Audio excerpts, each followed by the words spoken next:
welcome to the Tom Bilyeu Show Live. We had a wild weekend. If you were at all paying attention to international affairs, things got very crazy as Mexico is now under siege after the leader of one of the largest cartels in Mexico was killed in a raid by the Mexican government. They were operating on U.S. intelligence, so there's all kinds of drama that's still playing out there. Iran, also the center of massive drama, is apparently 1 week away from having enough enriched uranium for a nuclear weapon. We've heard this story before, but Trump is giving them 2 weeks. I don't know. Trump is certainly known for striking long before deadlines conclude. So we'll see exactly how this plays out and if that powder keg blows up.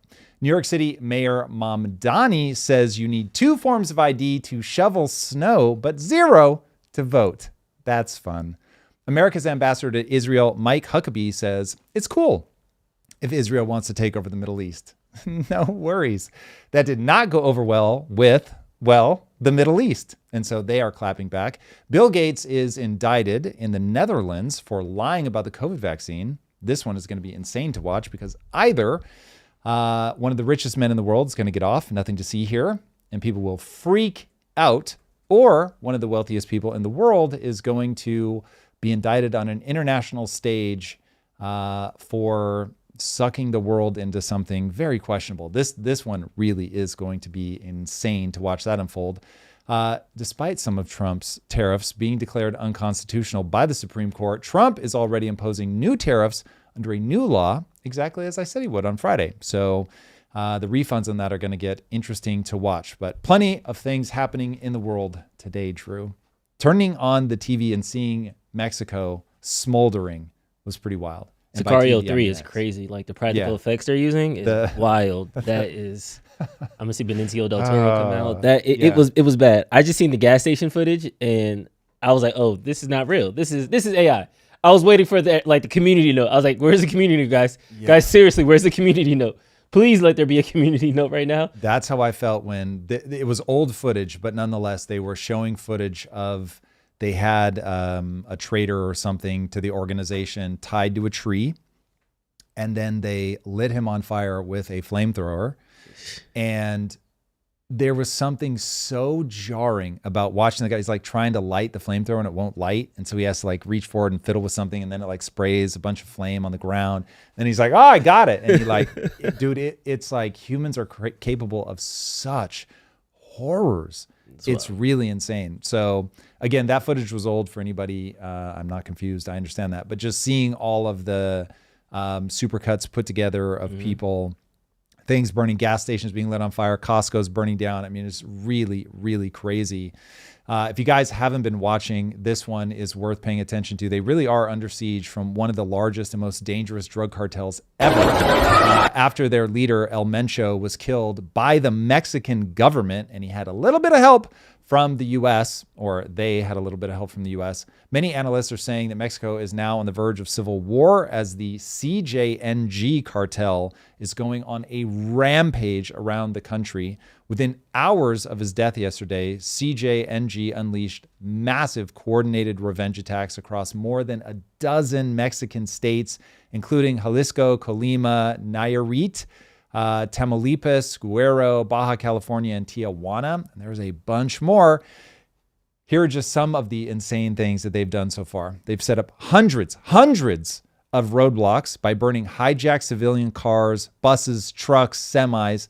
Gunmen have forced people out of their cars at gunpoint before then just torching everything to paralyze highways and major routes. They're digging up roads with backhoes. It's crazy. Like, this is not your average run-of-the-mill, like we're putting up a blockade. They're actually destroying the roads and making it impossible for people to drive. There's been mass arson as they've set fire to cars, buses, gas stations, convenience stores, bank branches, supermarkets, random-ass businesses, even full-on structures in cities like Guadalajara and Puerto Vallarta. Smoke plumes are visible over beaches and skylines alike, and tons of places just flat out look like war zones. Armed men have stormed into airport terminals at Guadalajara and Puerto Vallarta, causing panic everywhere. There's mass evacuations, flight cancellations. Many tourists are just stranded, sheltering in place. In fact, just off camera, we have a young man whose father-in-law is stuck and trapped. Just absolutely wild. There have been attacks on security forces, sporadic shootouts, clashes with the National Guard and the Army, and one reported explosive attack on a National Guard base in San Juan de los Lagos in Jalisco. Some security personnel have been killed or injured in the follow-up confrontations. Exact numbers on injured and dead are still emerging, so we'll hold tight. But so far, there hasn't been any confirmations of mass civilian deaths. Thank God. Unverified leaked messages allegedly coming from CJNG warned of all-out war, including storming hotels and homes, targeting civilians unless the killers are handed over. They've made similar warnings here to the U.S., saying if you're a border state, you can get ready for some acts of terror in your cities as well. So we'll see. Public transport has been suspended, schools have been closed, and stay-at-home orders are in place in Jalisco. El Mencho was one of the most wanted drug lords on the planet. He had a $15 million bounty on his head, and from my understanding, that actually got collected. His cartel was responsible for a massive share of the fentanyl, meth, and cocaine that have been flooding into the United States. And this is the biggest cartel takedown since El Chapo was captured in 2016. Now, one of the weird things about how this is all shaken down, in the firefight, 4 cartel members were killed. El Mencho was seriously wounded and died while being airlifted to a hospital in Mexico City. Now, I don't know if the footage is real, but there was supposed footage of El Mencho being airlifted. He didn't look injured. Now, that doesn't mean he wasn't, but I certainly didn't see blood anywhere. So pretty wild. We'll see if he was actually wounded in the firefight or if he was killed in custody. Now, that's Tinfoil Hat City. We don't know. The official reports are all just that he was mortally wounded in the raid and did not make it to the hospital. So we'll see. White House Press Secretary Caroline Leavitt said the U.S. provided intelligence support to the Mexican government for the operation, and Deputy Secretary of State Christopher Landau called El Mencho one of the bloodiest and most ruthless drug kingpins and said his death was a, quote, great development for Mexico, the U.S., Latin America, and the world. According to Reuters, a brand new U.S. military-led task force called the Joint Interagency Task Force Counter Cartel, very catchy name, played a direct role in the raid. This task force was launched just weeks ago, run by U.S. Northern Command out of Tucson, Arizona. Its entire purpose is to map out cartel networks on both sides of the border. It involves multiple U.S. government agencies, and according to a U.S. defense official, it contributed to the operation that killed El Mencho. Just 1 week before the raid, on February 15th, 19 members of U.S. Navy SEAL Team 2 arrived in Mexico. They came at the direct invitation of Mexican President Claudia Sheinbaum, despite all kinds of accusations that she's actually in bed with the Mexican cartels. And we'll show a clip here in a minute of her saying that she doesn't want to violate the, what does she call it? I can't remember if she actually says the word like their humanitarian rights, but it's pretty wild. Saying that she doesn't want to be violent towards the cartels. Hard to square with what just happened, but more on that later. The Mexican Senate voted to authorize the U.S.'s entry to help. Their stated mission was to train Mexican special forces. Multiple reports now indicate that the Mexican Army team that actually carried out the raid received specialized training from those SEAL instructors. And according to sources cited by Breitbart's Cartel Chronicles team, the SEALs confiscated the phones and communication devices of the Mexican soldiers that they were training because so many of them are suspected to have connections to the cartels, which is how El Mencho was able to avoid capture for 30 years. Okay, let's just play connect the dots for a second. February 2025, the Trump administration designates CJNG a foreign terrorist organization. Late 2025, the Pentagon launches a brand new counter-cartel intelligence task force. February 15th of this year, so just very recently, Navy SEALs arrive in Mexico to train special forces. On February 22nd, so yesterday? El Mencho is dead. The war on cartels just got really real. For me, this is Narcos, season 4. So hit that subscribe button, boys and girls, to stay abreast as things unfold. This is crazy. We'll see how fast it settles down. But I'm not super optimistic given Claudia Scheinbaum's words of like, we don't want to be violent. We don't want to hurt their feelings. Like, it's crazy, man. If your country they are a paramilitary group operating inside of Mexico. I've seen a ton of footage of them showing off their weapons, showing how organized they are, their uniforms. I mean, this is crazy. Yeah, let's jump into our comments now. Regresar a la guerra contra el narco no es opción. The narco is not an option. No es opción. It is not an option. Primero, porque está fuera del marco de la ley. Todos estos de la derecha que se llenan la boca de las palabras Estado de Derecho y defienden la guerra contra el narco. La guerra contra el narco está fuera de la ley, porque como lo dije o lo he dicho en varias ocasiones, es permiso para matar, sin ningún juicio. Y eso en México... So wait, hold on. Why not arrest them? Like the war doesn't have to be. They're lighting gas stations on fire. I don't think. Get on your hands and knees. Put your hands up. If you're wielding a flamethrower or whatever and doing the act, and I tell you to drop it and you don't drop it, you get shot, not because you're a narco-terrorist and because we don't want to have rule of law, but because you're actively dangerous right now, and that's how we deal with dangerous threats. But this is how I feel like when Mamdani's like, we don't have any other choice other than to raise taxes. And you're like, wait a second, how about lowering your spending? What are we talking about? There's no other choice. She's making it sound like to interrupt them, the only option is to shoot them in the face. Mm-hmm. What? Like, look at what what's his name did, Bukele did in El Salvador. Now, those jails are pretty full, so they obviously just didn't go shooting people in the face like you're incarcerating people.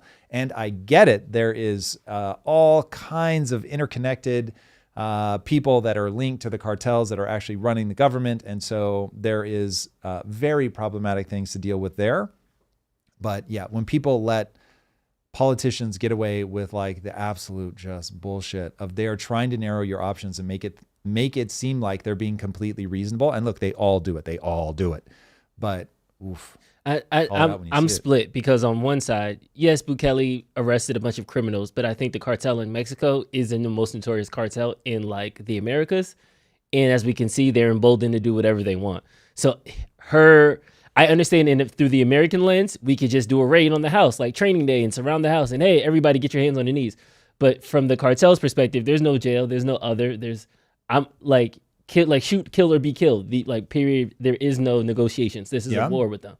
So when I feel like you're torn. What do you mean that she might be right? Because on her side, yes, there is no arrest. I'll just go in there and kill everybody. And then if I could go and designate one organization, a terrorist organization, I could just go in there and kill everybody. Then who's to stop the next president to say, civil rights organization that might have a bunch of guns, we can just go in there and kill them, and it just makes a bad precedent. So I understand the hesitation and not I watched this movie, we should just go over there and bomb that house. There has to be a line. But to your point, yes, if somebody's walking down the street with an AK-47, yes, those people should get taken off. I don't know if you should go into the dens and hunt them. That is interesting. So I don't live in Mexico. So full disclosure, I am an outsider looking in. But if I put myself in the shoes of this is happening in the U.S. and we have gangs, full-blown cartels, whatever state this gets to, and they are doing some of the most horrific things, including at one point they had decapitated people. I think some politicians put their heads on spikes. They were killing kids. That's where I'm like, yep, we're going to have an ultra violent task force and they are going to come to your hideout and they are going to say, put your guns down, put your hands up. And if you don't, they're going to shoot you dead in the face. Like at the end of the Tarantino movie where they get Hitler and they just like unload a clip in his face. Yes, 1,000%. If you're putting people's heads on spikes, bro, you cannot let that play out in your country. That is some wild shit. And so listen, starting to commentate on politics, I do realize like we all have a moral framework, a mental map of how the world is, how the world ought to be. And it is utterly fascinating to have to articulate mine. But you absolutely cannot let this kind of violence go where they know we can do whatever the fuck we want because people are going to back down. That's pure insanity. Now, I don't know enough about the gun laws in Mexico, but what little I know, it does seem like they have ultra restrictive gun laws. And so that has led to the people who just completely flout the law, who can afford to pay politicians off or police off to be the only ones with guns. And so now you create a scenario where you've got a populace that can't be armed going up against paramilitary groups that are not governmental. They are drug and sex trafficking kingpins who are extraordinarily well-funded, and they're more than happy to go to war using modern military tactics, from drones to high-caliber weapons. These guys, there's footage, and assuming that this is an AI, of them using backhoes. Like, imagine how fast they did this, using backhoes to tear up roads so that it's like they're just isolating parts of the country. And so, yeah, I'm like, cool, where's your Bukele? Like, you've got to get somebody in who's just like, this is absolutely something we are not going to tolerate, and we're going to go ham. And yeah, if you go in with that level of force, there is no doubt that it's going to create some peripheral problems, but nothing near my mental map of the world, nothing near what allowing narco terrorists to run your country does. That is way worse for my money. Yeah. This is also the country that last political election, 37 politicians were murdered by the cartel. To your point of when the Mexican crime lord, that call, he knows people's families and things like that. So again, I think what she's saying is coded through civil rights, but is it worth my entire family gets decimated, but I stopped the narco terrorist, or hopefully they could just blow off some steam and this will like blow over? And I feel like she's going to the blow over. That part. is wild. To be 100% honest, I feel like that's the human reaction. Wait. That's okay. So you read Claudia Sheinbaum as very well-intentioned. I'm only thinking of my people. And she just knows the knock-on effect of what that kind of ultra-violent kickback will be. That, look, they're going to kill a few people. They're going to burn some things down, but then it's going to restabilize. Yeah. Wow. That's clear. That's clear. Again, 37, like imagine, like we said, we brought it to America. So imagine if half the house was killed and then it's just let me say nothing happened. They got away with it. Like that you have been very clear. I respect that. Mm-hmm. Neither of us are inside of Claudia Sheinbaum's mind. I will say, if that is her read on the world, she is a moron of such unprecedented levels. I don't know how to make sense of that. And when you've got somebody who's like, bitch, I will cut people's heads off and put them on spikes. Who the fuck do you think you're dealing with? Like these are, they're not animals. They're humans. Humans are far more deadly than animals. So humans, when they break bad, they break so bad that you have to have a strategy for stopping this immediately. I am utterly shocked that anybody gets to her position in power and does not understand that a bully will continue to ratchet up their paramilitary arm if they see that there is a gap they can exploit. And this is why I say you need the left and the right. The left and the right are evolutionary functions. They are not political functions. The political manifestation is born of architecture of the human mind. To have a society that can go to extraordinarily large numbers, you have to have this balancing mechanism. And what the left absolutely is apparently blind to is they will compassion spiral into death and suicidal empathy. And the right obviously has their own pathology over here, and they become draconian, and it's all fucking boot steps, goose stepping, Heil Hitlering, all of that.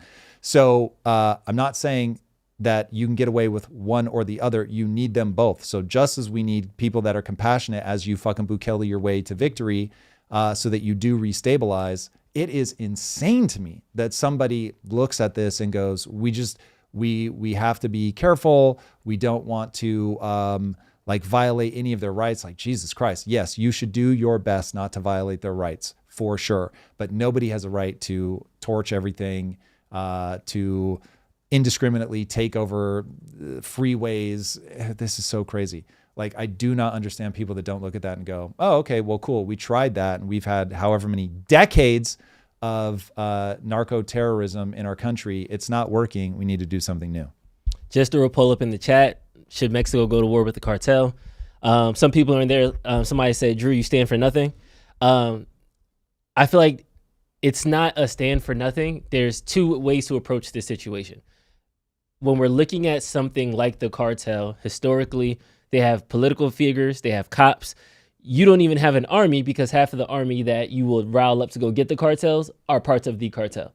So it's one of those things that I can understand her pause. Now, if Drew was president of Mexico, oof, that is a tough pill to swallow. I think you would have to do it just because as a leader, you can't say, I can't do anything, because to your point, then you empower them. But at the same time, I can understand why she's not going full Trump of like, yep, get the drones, let's blow everybody up, let's get it back, let's push back right now. You have to be strategic, you have to be surgical with this, because one leak, one wrong move can lead to a blowback and political prisoners. It can lead to occupations of territories. To your point, the populace, the actual citizens of Mexico can't own guns or anything like that. So while we can be tough guy and boots in our ivory tower saying, yeah, let's send the army to go get them, their pushback can be, okay, now I'm confiscating this entire state now, and now we're negotiating with ransom and you have 1,000 hostages. There's all these other things we have to think about as opposed to like, yes, bad guy, let's go bomb them. I think that it's not as a straight yes or no. Yeah, I mean, this is definitely worldview. Yeah. And my worldview is that if you have somebody that is doing something as grotesque as what the cartels are doing, so hey, if I can't win you over by saying that drugs are bad, let me try to win you guys over with sex trafficking is bad. And the whole Jeffrey Epstein thing is a failure of imagination on my part. I just could not have fathomed that this is all playing out right now in real time. But if you start doing a deep dive on some of the way that women are trafficked, like how they get sucked into it and then what happens to them afterwards, absolutely horrifying. And so, yeah, if I have an escalatory battle with a group that is willing to do that and they hunker down and they start arming themselves and going crazy, I'm going to be totally in support of a massive military push on my own soil to obliterate them. It would be horrifying, but that is a tumor. Just like if somebody actually had a cancerous tumor that was going to take their life, I would say you got to do chemo, even though chemo is devastating for the body, but better than just giving up, tapping out, letting cancer run its course. And that feels directly analogous to what's happening here. They have to absolutely smash these guys into oblivion. And yeah, we've become very uncomfortable with state-sponsored violence. We're right to be paranoid that it can spill over into being a problem for sure. But you can't be so paranoid about that you let the people who are actively doing the thing you're afraid that the government will do, they're actively doing it. It's fucking wild, man. Like, this is where trust that if this comes to the U.S., I will bang the drum for you got to root that out. And if it gets violent, it gets violent. Oh, I was about to say, yeah, U.S. wouldn't play that. But U.S. is a different animal. Should she call the U.S.? Should she be like, hey, Trump, my hands are tied. I can't trust any of these people. Come drone bomb these people. Dude, Afghanistan us a little bit. Dear President Trump, as the president of Mexico, I would like your help. I want a deeper economic relationship than we've ever had. And I want the kinds of military protections that you have provided the world over since World War II. It clearly works. It's absolutely incredible. And I would like you to come into Mexico and help me clean all of this up. We will work closely with you in a way that our Congress is totally supportive of. That may be information only, great. But please lend us your technology at a minimum. If possible, like we just sent Navy SEALs apparently down to train them, some training would be wonderful, all of that. But help us do right by the millions and millions and millions and millions, the vast majority of people in Mexico that want to raise their family and want to fall in love and they want to do rad shit and they don't want to be looking over their shoulder because they might get killed. So yes, law and order is necessary if we're going to economically continue to climb the ladder. Now, I've spent a reasonable amount of time in Mexico. It's awesome. So I don't know if people have like a mental map of this, like some like crazy backwater. This is not, but they have a problem. And if we want to help them keep climbing out, if Mexico wants to keep climbing out of that, yes, asking for the U.S. alliance would be wonderful. We share a border with them. That would be amazing. Chat said Trump would be like, yeah, I'll help you. You'll just become the 51st state. Listen, Trump is unhinged. And so I certainly understand that take. At the same time, you've got somebody who is pliable. So whenever you're doing a negotiation, always look at your point of leverage. And if you have a point of leverage with Trump that you know he wants a legacy, he wants to be the peacemaker, but he wants specifically a legacy of peace through strength. This is a guy, look at what he's doing in Iran. This is, what's happening in Iran is some of the craziest global politics I've ever seen in my life. This is wild, but this is exactly what he does. He sends all of these carrier groups off your shore. He builds up the military presence in the most mahoosive way possible. And then he sits across from you at a negotiating table and is like, I mean, he doesn't literally do this, but it's pretty close. He just like while he sits down, he puts his pens and pencils there and he reaches over and he pulls out of his bag this big red button. It's really fucking heavy and it's metallic. So when he sets it on the table, it makes this really loud, like thumping sound, clicks it open like super dramatically. And then the button just sits there. And like another guy comes and leans over Trump's shoulder and like polishes the red button. Trump's like, ooh, be careful. Don't put too much pressure on it. And that's how he negotiates. Okay. So you've got this guy who, you know, gets down like that. And he is very eager to help you just to show that America's the big swinging dick. And so, yeah, do you leverage that to get what you need politically? 1,000%.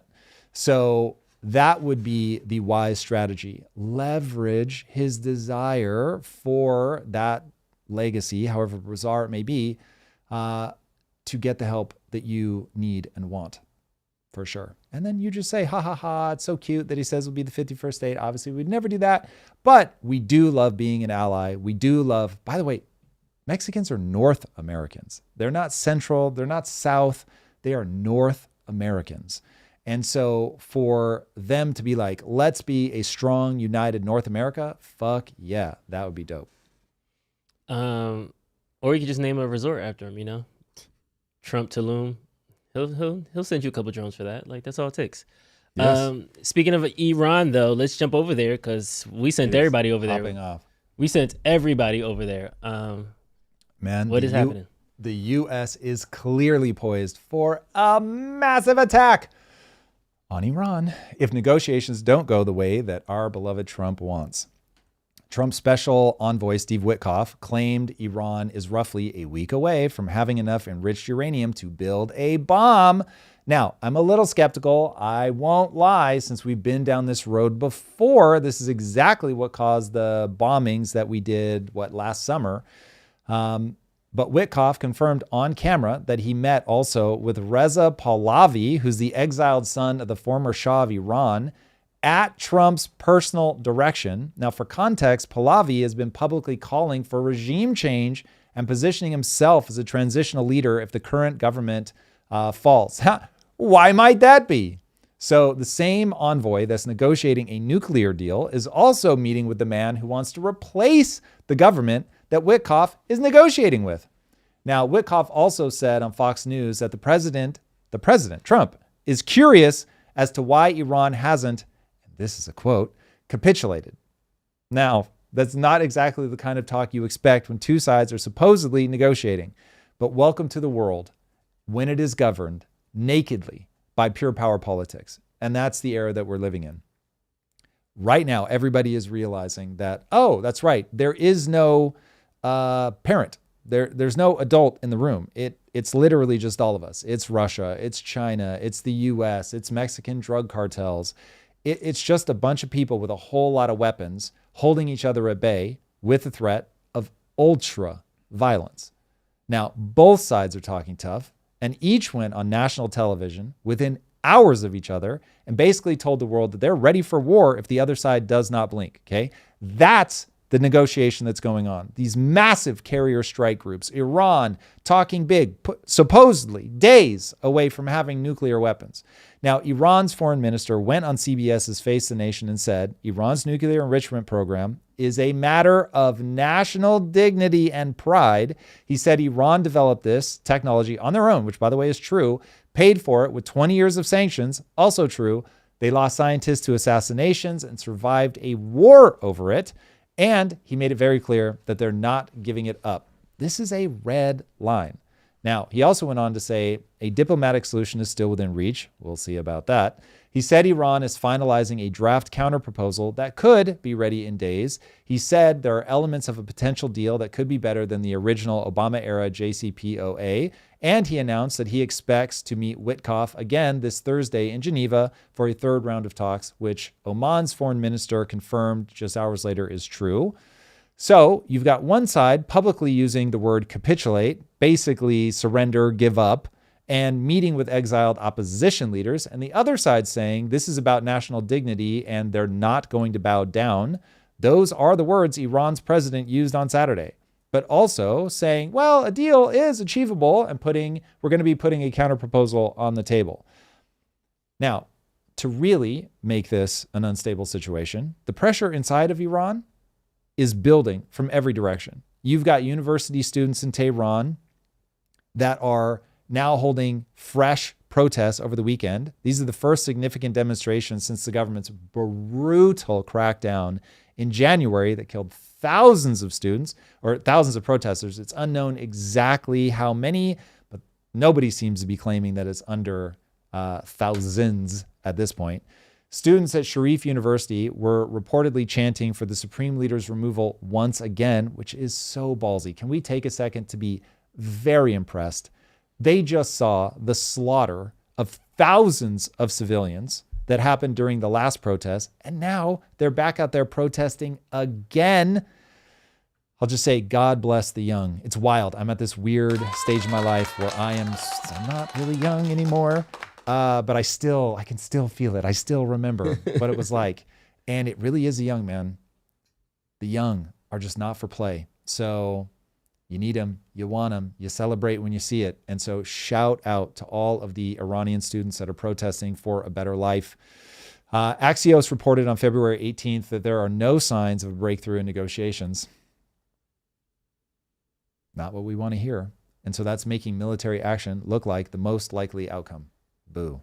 Senator Lindsey Graham, fresh off meetings in Israel, the UAE, and Saudi Arabia, is publicly urging Trump, get ready, to press ahead with strikes, warning that voices counseling restraint are getting louder and that this is a narrow window for historic change. I actually don't disagree with that. I think this is a narrow window for historic change, but I do think when you're talking this kind of military buildup, that restraint is always wise and that you want to be very prudent before you launch the attack. Now, if they really are a week away from having a nuclear weapon, you can't back off. That I will say. I'm totally on board with the idea that Iran having nuclear weapons is just a hard line, and whatever you've got to do to stop that from happening, you've got to do. Thursday's talks in Geneva will be the most consequential diplomatic meeting of 2026 so far. That is for sure, maybe an even longer. So we're going to be watching this closely to see how it plays out, boys and girls. So definitely tune in.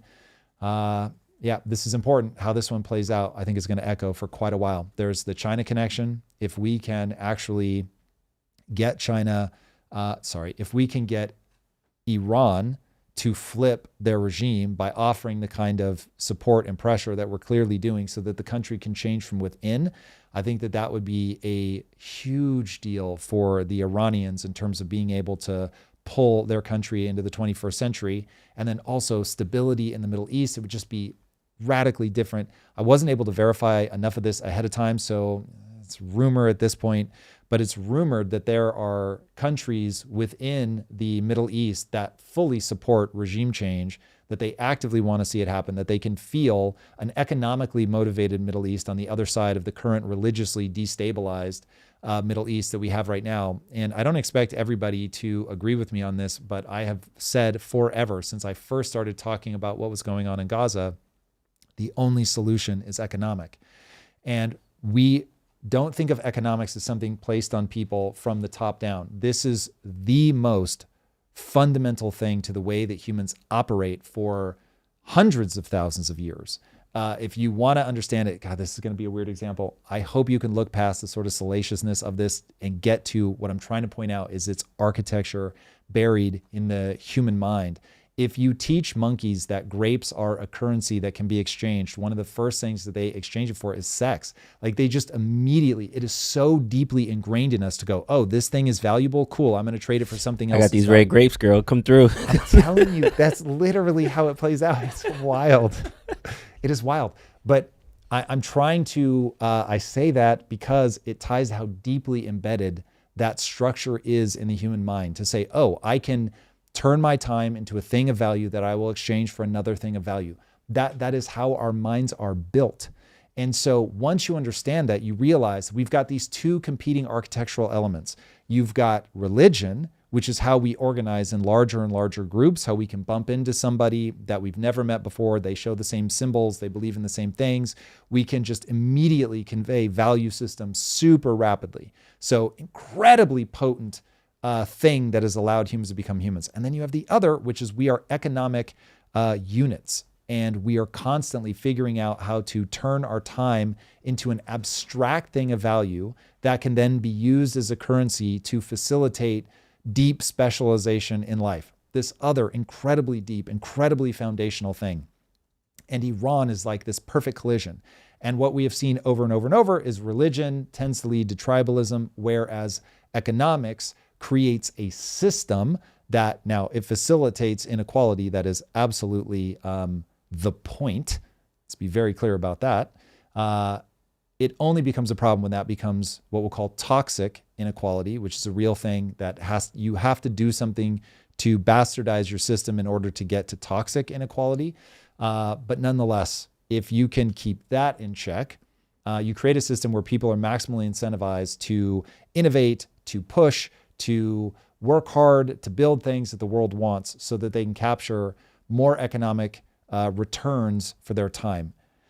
It's the only thing that's pulled people out of poverty, boys and girls. So again, look at China, the most communistic country on planet Earth. How did they pull hundreds of millions of people out of poverty? They did it by realizing, we're economic units. And yes, we must lean on an economy. And so my hope is that we can help Iran get to that. But I really do think that that needs to come from within.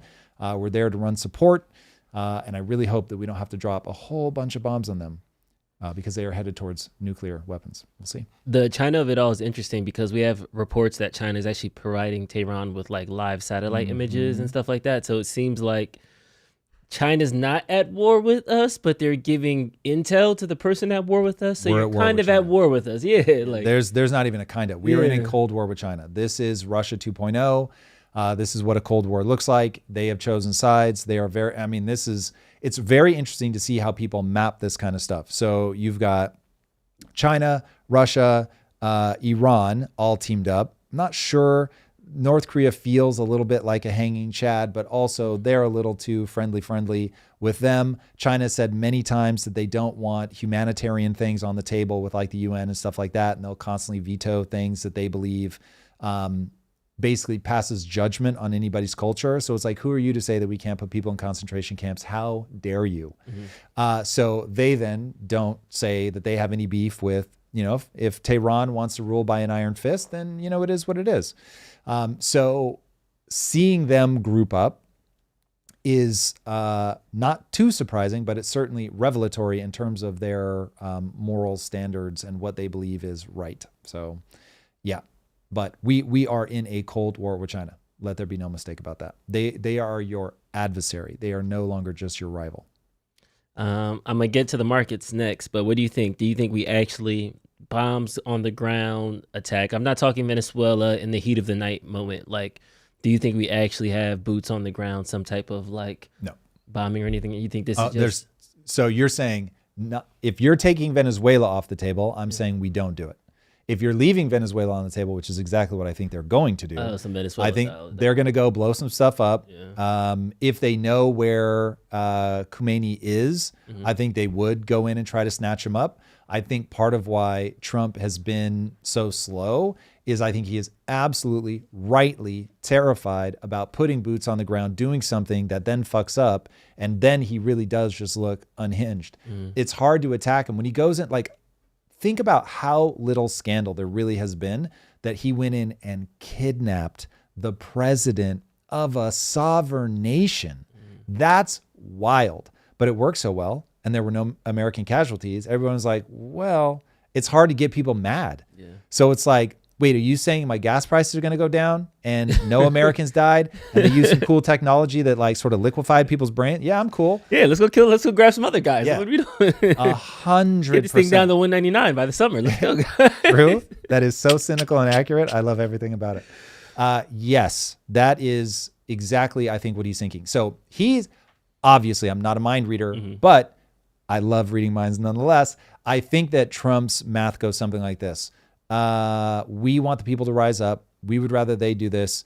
I am going to get what I want out of Iran. I'm going to we've got more hardware there in the Middle East since we first launched an attack on Iraq, like in 2002 or whatever. So this is massive. He is ready to go.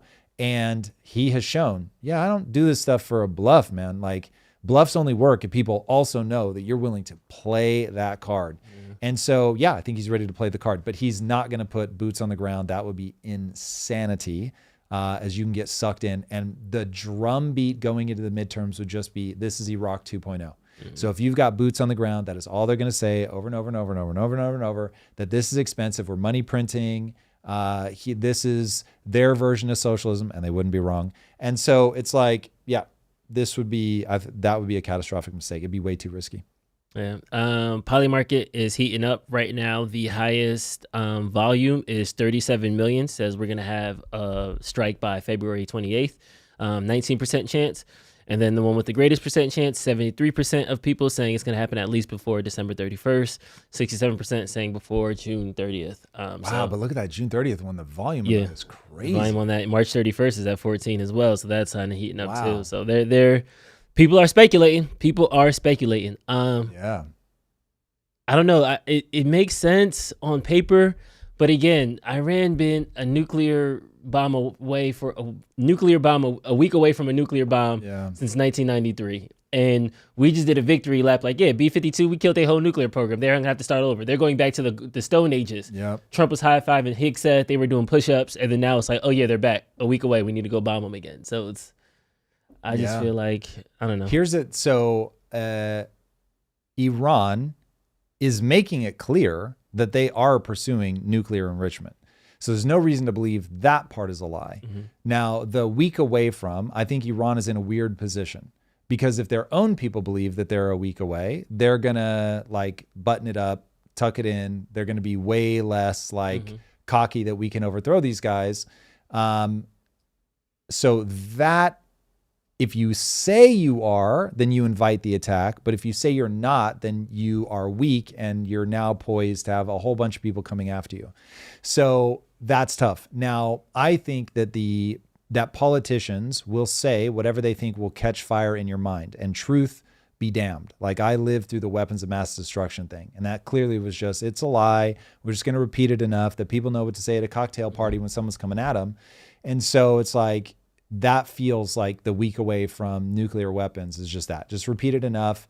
What are they really? Are they months? Are they a week? Whatever. But like, if we did all that we did in the summer and it didn't, I mean, it took them from being a week away to being whatever, 8 months away. And now we're just right back in the same position. And so if we're constantly in the position of we've got to do all this stuff and it only ever sets them back like 6 to 8 months, that's pretty crazy. That means that you have a far more systemic problem. And therefore doing the things that we're doing it is not a long-term solution. So how we work that out in the end, I don't know, but it seems like you have to break their will to do it. And I think the only way to do that is regime change. But that really, really needs to come from within, because if we're applying that pressure from the outside, it won't take. We've seen this go awry way too many times. I have to shout out David in the chat. David, I don't think that's your screen name. He's saying it's all bullshit. They just don't have a central bank. That's why they want us to go after them. Is this the bankers? Let me go get my 10-foot hat. I don't think so. So listen, do I think that central banks are the primary evil that allows for a lot of bad things? Yes, for sure. But if I think about, okay, I'm going to put all of this at risk getting sucked into a war, all so that we can install a central bank, it's far more compelling if they are trying to get the oil. Like, that seems like a way more believable thing. Mm-hmm. If you're doing this as a play to turn the Middle East into an economic hub, because imagine a world where you take another chip away from China in terms of cheap oil, you stabilize the Middle East, where, I mean, even if you just need to believe that Trump is selfish, he's got a ton of business interests in the Middle East. And even just his son-in-law, like, if you look at that, like, okay, I've got my son-in-law placed in the Middle East. If we can make the whole Middle East stable, if we can turn Gaza into the Riviera of the Middle East, if the UAE basically, in cooperation with Saudi Arabia, can run the table, and it's just all now about economics. I don't like going to the UAE, going to Saudi Arabia. I have boots on the ground in both Saudi Arabia, UAE, and, oh God, who has invaded? Oh, I cannot believe I'm blanking on a third country. And you feel the wealth in a way. It honestly was a gut punch being an American to be like, oh, this is what wealth looks like. It was wild. And so, like, Beverly Hills is the backwater, like, shame things didn't work out for you, compared to like the UAE.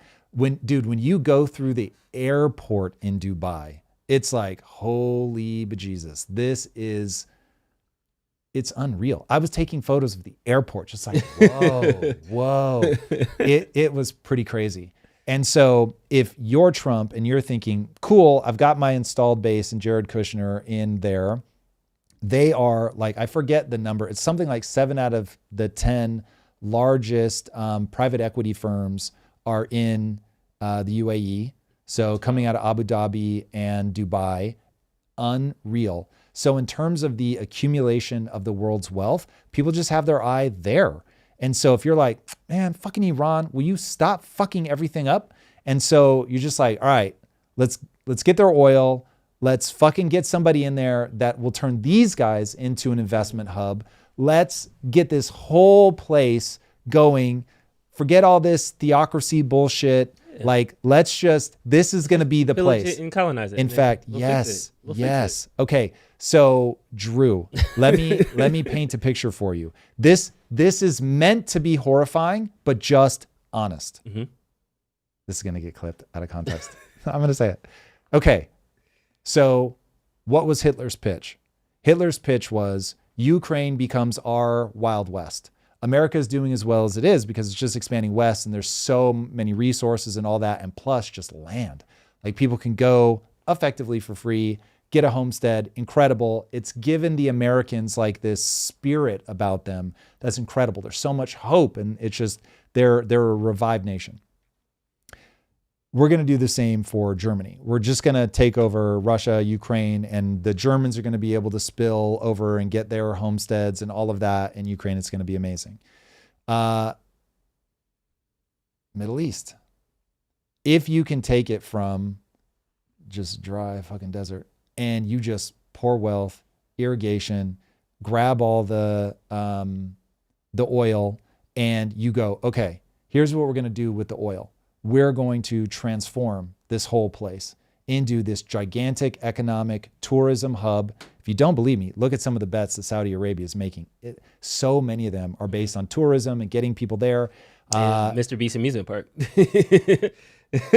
I'm definitely out of my depth in terms of, I don't know how real desalination is. And so maybe this part of what I'm saying is a bit far-fetched. But Elon just keeps banging the drum. Desalination is cheap as shit. Mm-hmm. And it's like, once you get the right amount of energy going, you're good. Solar. So you create safety in the region so they don't have to worry about terrorism. The capital's already being pumped into there. You just have this one destabilizing agent. You get that under control. and you now build out the region and you turn it into this hub of tourism, all eyes on us, and they become the like capital expansionary zone that we've been looking for. And they're a little like okay with slave labor light. And so it's like you just import a bunch of people from other countries who, by the way, like when you talk to, there are a ton of Filipinos there. And you just ask them like, hey, what are you doing here? Why'd you come here? It's a long way away from home. And they're just like, the opportunities here are incredible. And so I can make so much money here and send it back. So they're like, yeah, this is great. Like I'll do this all day long. Yep. And so you're able to get, you want to talk K-shaped.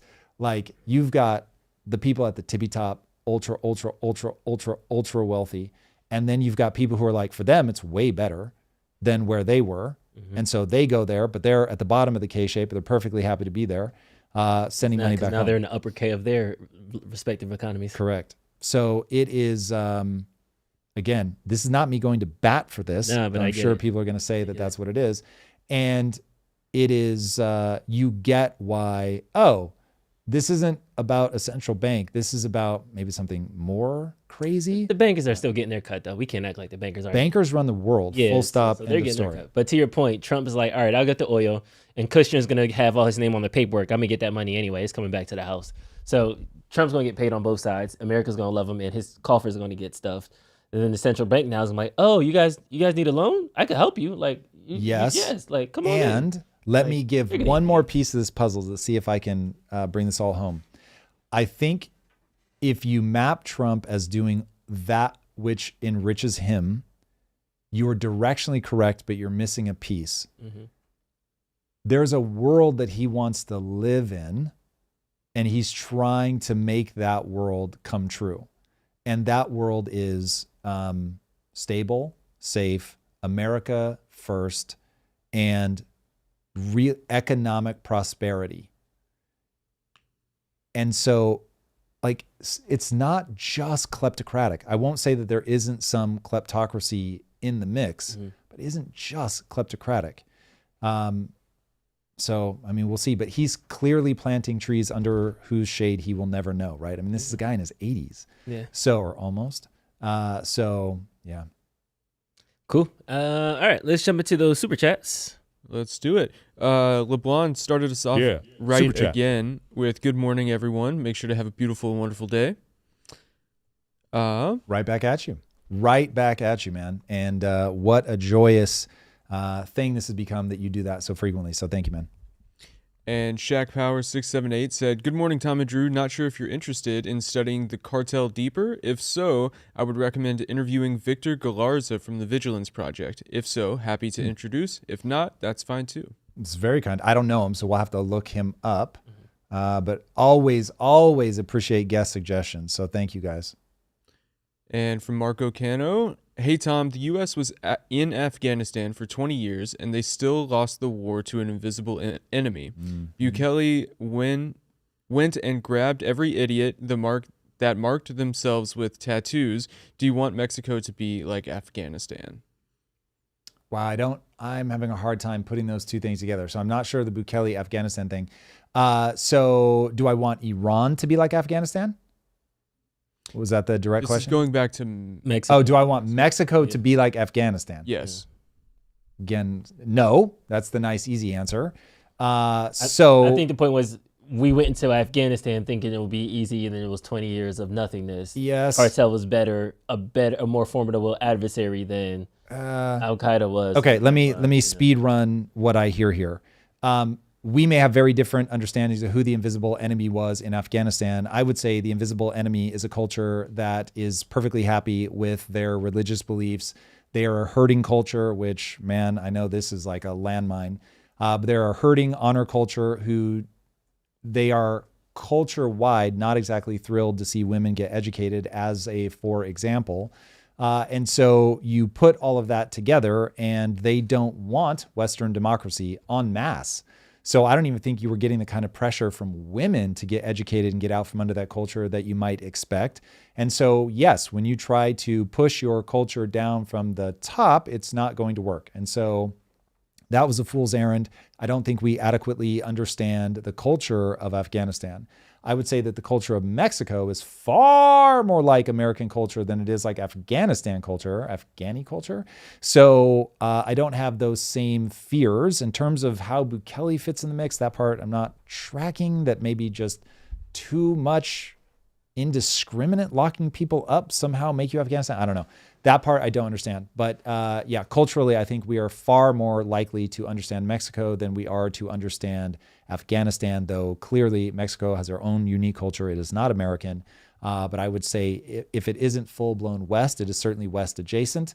And so, yeah, that one doesn't strike me as super problematic. I think they're all going to want to live under rule of law. And I think if you could ferret out the corruption, they would be thrilled. And the reason that's hard is because they have a very good business model of selling vice. And by selling vice, they're able to make gargantuan amounts of money outside of the governmental system, which they use to co-opt the government. And so untangling that is going to be difficult, but it is not in any way analogous to Afghanistan. Last one from Living Fit Every Day. Good morning from Alaska. Iran might be negotiating, but let's not forget Islam's mission, death to America. Negotiating with the supreme leader is like chemo treatment. Using your analogy, it's pushing out the inevitable. Yeah. Yeah, I mean, it definitely is like chemo treatment. There is no two ways about that one. Pull that comment back up, Mace. Yeah, it's this one right here.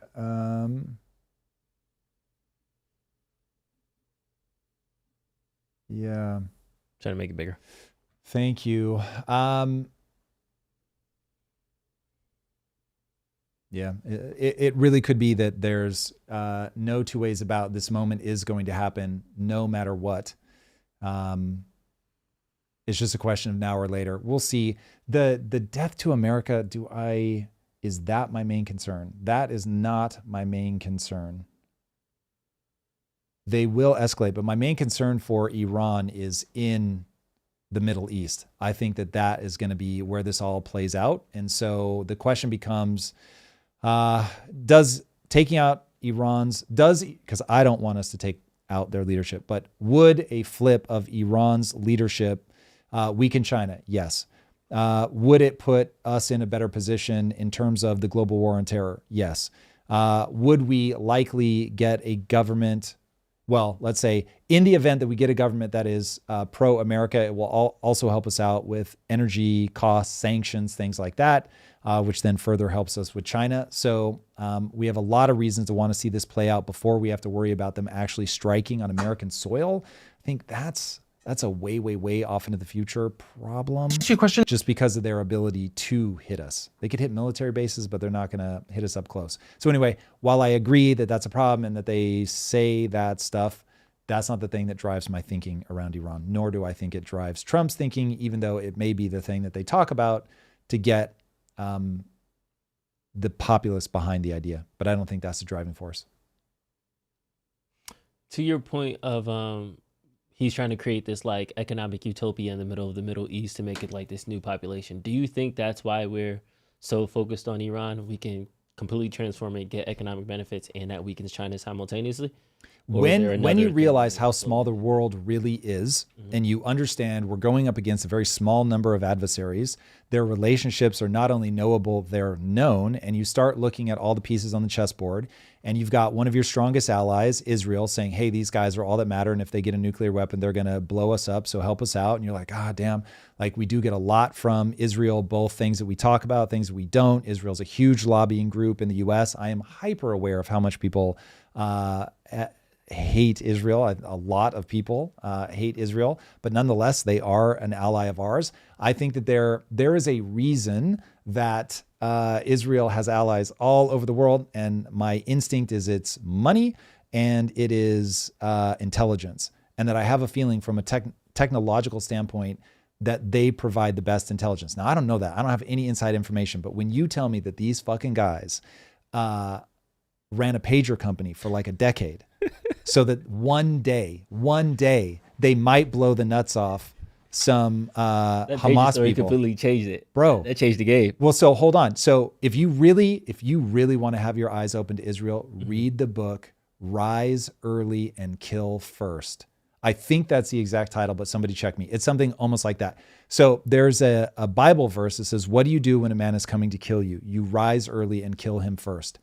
That is Israel. Yeah, rise early and kill him first. So Israel does not fuck around. So you've got the whole world that's like, they know more than we know about what Israel's doing in the clandestine, classified, we can't talk about it world. And so when they're all like, hey, we got to help Israel, it's like you've got three things at play. You've got the Mike Huckabees of the world who just from a like biblical standpoint are dick riders for Israel because they think that God wants it to be so. Biblical dick rider is crazy. It's crazy. Nonetheless true. Oh my God. Thank you for that. Thank you for that. So you've got that. Then you've got money. So it appears to be, it's a winning strategy whether they do this intentionally or not, but you've got the diaspora, the Jewish diaspora is far bigger than Jewish people in Israel. And this is where people really start to get weird. But you've got a Jewish diaspora way bigger than the number of Jews that you have in Israel.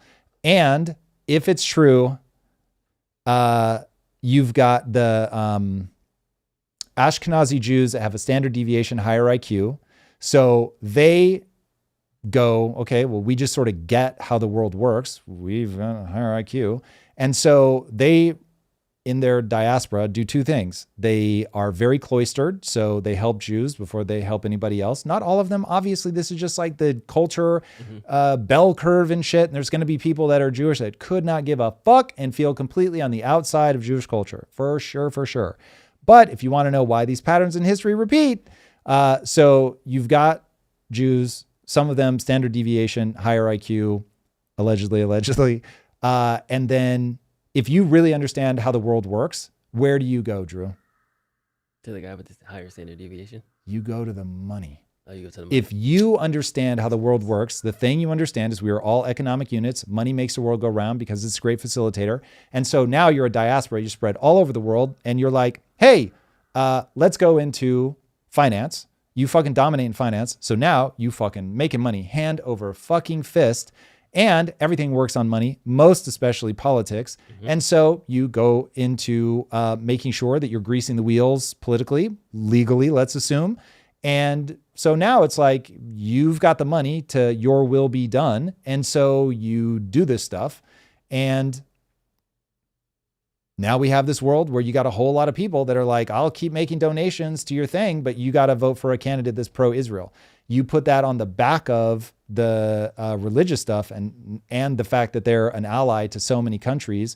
And clearly it's important, again, I think for finance and for technology and anti-terrorism and all that. And they're a democratic-ish country. And so you've now got this thing where you've got your Western outpost in the Middle East, and you've got this gigantic diaspora doing its thing, and you've got them being very strategically relevant to a whole lot of countries. And now all of a sudden it's like, here we are. And you get the world that you see. So yeah, I mean, that's my take on that. That's wow. You did bring up Mike Huckabee, so let's jump into that story. He was sitting down with Tucker Carlson, and the America First agenda is slightly slipping. Let's jump into it. Like, how much does it matter what Americans think? Well, it matters every bit what Americans think. That's why Americans vote. It's why Americans have the opportunity to have free speech. We want them to have that. Okay, so what percentage of Americans support a war with Iran? I don't know. Do you know? I do. I think it's around, I saw the numbers yesterday. I think it was like 21%. Okay. Is that enough to have a war with Iran? We don't live in a world where you have a poll taken to find out whether our policy should be a particular direction. Because I thought you just said that that's direct democracy. No, we care deeply about it. But on the other hand, do we make the decisions of foreign policy and even domestic policy based on we what care the deeply latest about poll it in number what is? sense? If we're ignoring it, then in what sense do we, quote, care deeply about it? To your point, he like acts like he doesn't know anything, and he's like slowly walking into it. It's like if you go on Tucker, Tucker has a trap for you. Like either you fit his narrative or he's got a trap for you. Yeah. And so if you're going to go on a show, bro, you better be ready. Mike Huckabee was not ready, as you will see. Well, I think we care deeply when we see there's a threat. Oh, is that the end of the clip? No, but about Americans' Oh, no, wait, there's So way you've got better 350 stuff. million No, Americans. Oh, God, you're scared. They voted in this last election on the basis, in part, of the promise no more wars. Okay, so now we're about to have a war. Looks like 80% of people are against it. In that range, let's say 70%, but nowhere near majority support for this war. And it's not direct democracy, but it is a form of democracy. It's representative democracy. The ultimate form of democracy in our system, in a republic, because we're not a true democracy, we're a republic. Exactly, right? It's a mediated democracy. It'll be an opportunity for Americans to vote if they think that we've made the wrong policy decisions. I personally think the president is making the right policy decisions. But I guess, but you just said it matters deeply what Americans think, and if the overwhelming majority are against it, in what sense does it matter? Because what I hear is it matters what they think, but it really doesn't matter what they think because... No, you take it in, you certainly ingest that. And then what do you do with it once you ingest it? Then you make you think sure that you mold it have... over like a good wine, Drew. It goes out the other end. Oh, this is not the clip that we want. So there's another clip, I don't know if you can find it quickly, but where he presses Mike Huckabee on like, hold on, like why do you think that they have a right to Israel, and how much of Israel's land do you think, or how much of the land in the Middle East do you think they have a right to? Because in the Bible it says something like from the Euphrates to the Jordan or something like that. Oh, here we go. You got to hear this. This was the one that I was like, yo. To Genesis. Genesis 15 says it's Abram, it's pre-Abraham, it's Abram, receives from God the news that his descendants will inherit the land. And you tell me as the theologian if I'm getting this wrong. Pause it for a second. So, Drew, I imagine you and I are going to feel very differently about this in terms of this is a classic example of two people looking at the same thing, and we're going to see something very different. For me, because I believe these are books not inspired by God at all. God does not exist. That this is just guys wrote some shit down, and the way that echoes through history. So I just interviewed Raymond Ibrahim about Islam and had a very similar sense of like, yo, the number of things that people do in the name of a God that Tom Bilyeu does not believe exists is crazy town. And this is one of those exchanges. Now, these two both believe in God, which is interesting to see them collide. But as people watch this, remember, you're in a frame of reference. You either believe God exists and that the book is revelatory of what God wants, or you don't. But just like step into the other shoe for a minute as you hear it, or at least like go back and forth of, okay, what does this sound like if I don't believe? And then what does this sound like if I do believe? Because this is, yeah, wildly different depending on which one of those two camps you're in. Okay, with that. The Euphrates to the Nile. I think that's right. And that would include like basically the entire Middle East. That would be the Levant. So that would be Israel, Jordan, Syria, Lebanon. It would also be big parts of Saudi Arabia and Iraq. It would be, I mean. Not sure it would go that far. I mean, it would be a big piece of land, but here's the point. It would be a lot of places that are now countries. But this particular area that we're talking about now, Israel, is a land that God gave through Abraham to a people that he chose. It was a people, a place, and a purpose. We can look at it that way. Christian Zionism, I want to go back because that's where we started. I'm not going to let you off on that. I feel about this the way that I would expect people to feel about if 1,000 years from now or 2,000 years from now, people were like, okay, remember what Voldemort did? And Hogwarts was given to, and you're like, what is happening? People are running through London train stations into the wall trying to find the secret temple. So, all right, sorry, keep going because he says something outrageous here coming up. On this, because you have said it 3 times that God gave this land to this people. And so it is entirely fair for me with respect to ask, what land are you talking about? Because I just read Genesis 15, as I have many times. It's a good line of question. And that land, I think it says, from the Nile to the Euphrates, which is, once again, basically the entire Middle East. So God gave that land to his people, the Jews, or he didn't. You're saying he did. What does that mean? Does Israel have the right to that land? Because you're appealing to Genesis. You're saying that's the original deed. It would be fine if they took it all. Yo, God damn. I mean, hey, he said it. Yo, that delivery was wild. Said the shit. Like, because he knew, he was like, oh, we got walked into the trap. And now to be consistent with my beliefs, like, am I, Mike Huckabee, going to go against God? Like, if God said it's theirs, it's theirs. What's he going to do?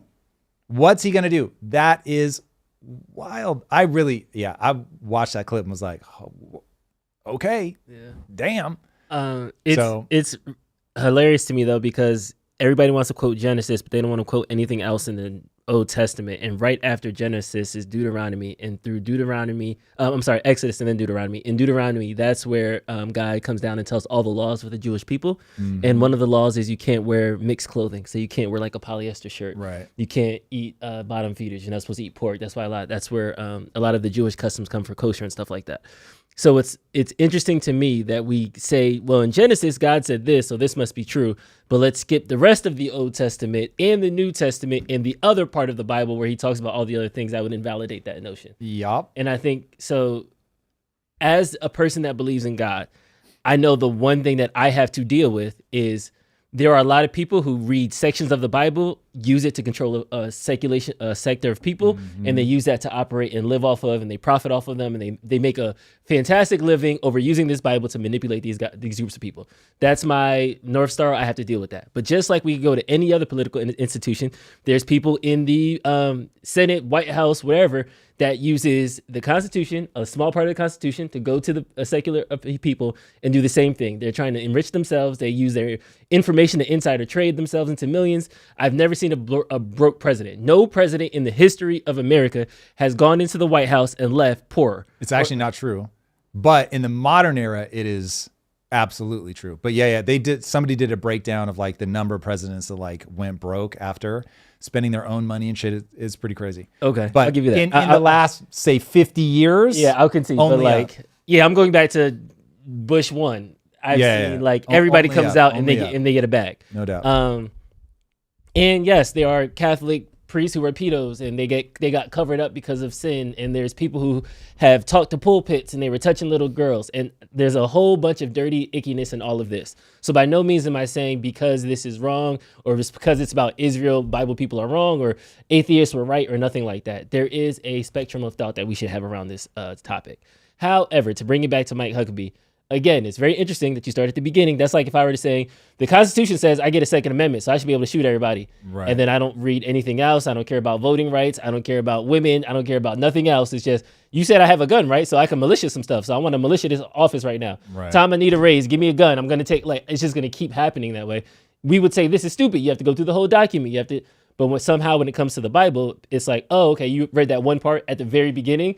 You're right. We don't need to read the rest. We trust you. And that's the part that like bothers me. Also, it just needs to make contact with reality. So if you're saying that, hey, God gave us this land and now we're just going to knock and take it back. It's like, well, hold on. What do you mean by that? Are you saying that they have the right, that God actively wants them to wage an offensive war to get it back? And should America be helping them build that arsenal so that they can take it back because that is the will of God? Like really get people to say what they think. And I think you will find them, and that was already an absurd trap. I think you will find them walking deeper and deeper into just outlandish levels of absurdity that I, as a non-religious person, want them to go. And this is why there is a separation of church and state, that even the founding fathers hundreds of years ago understood, we should probably keep these two things separate. Like you can believe what you believe, love it, more power to you. That's amazing.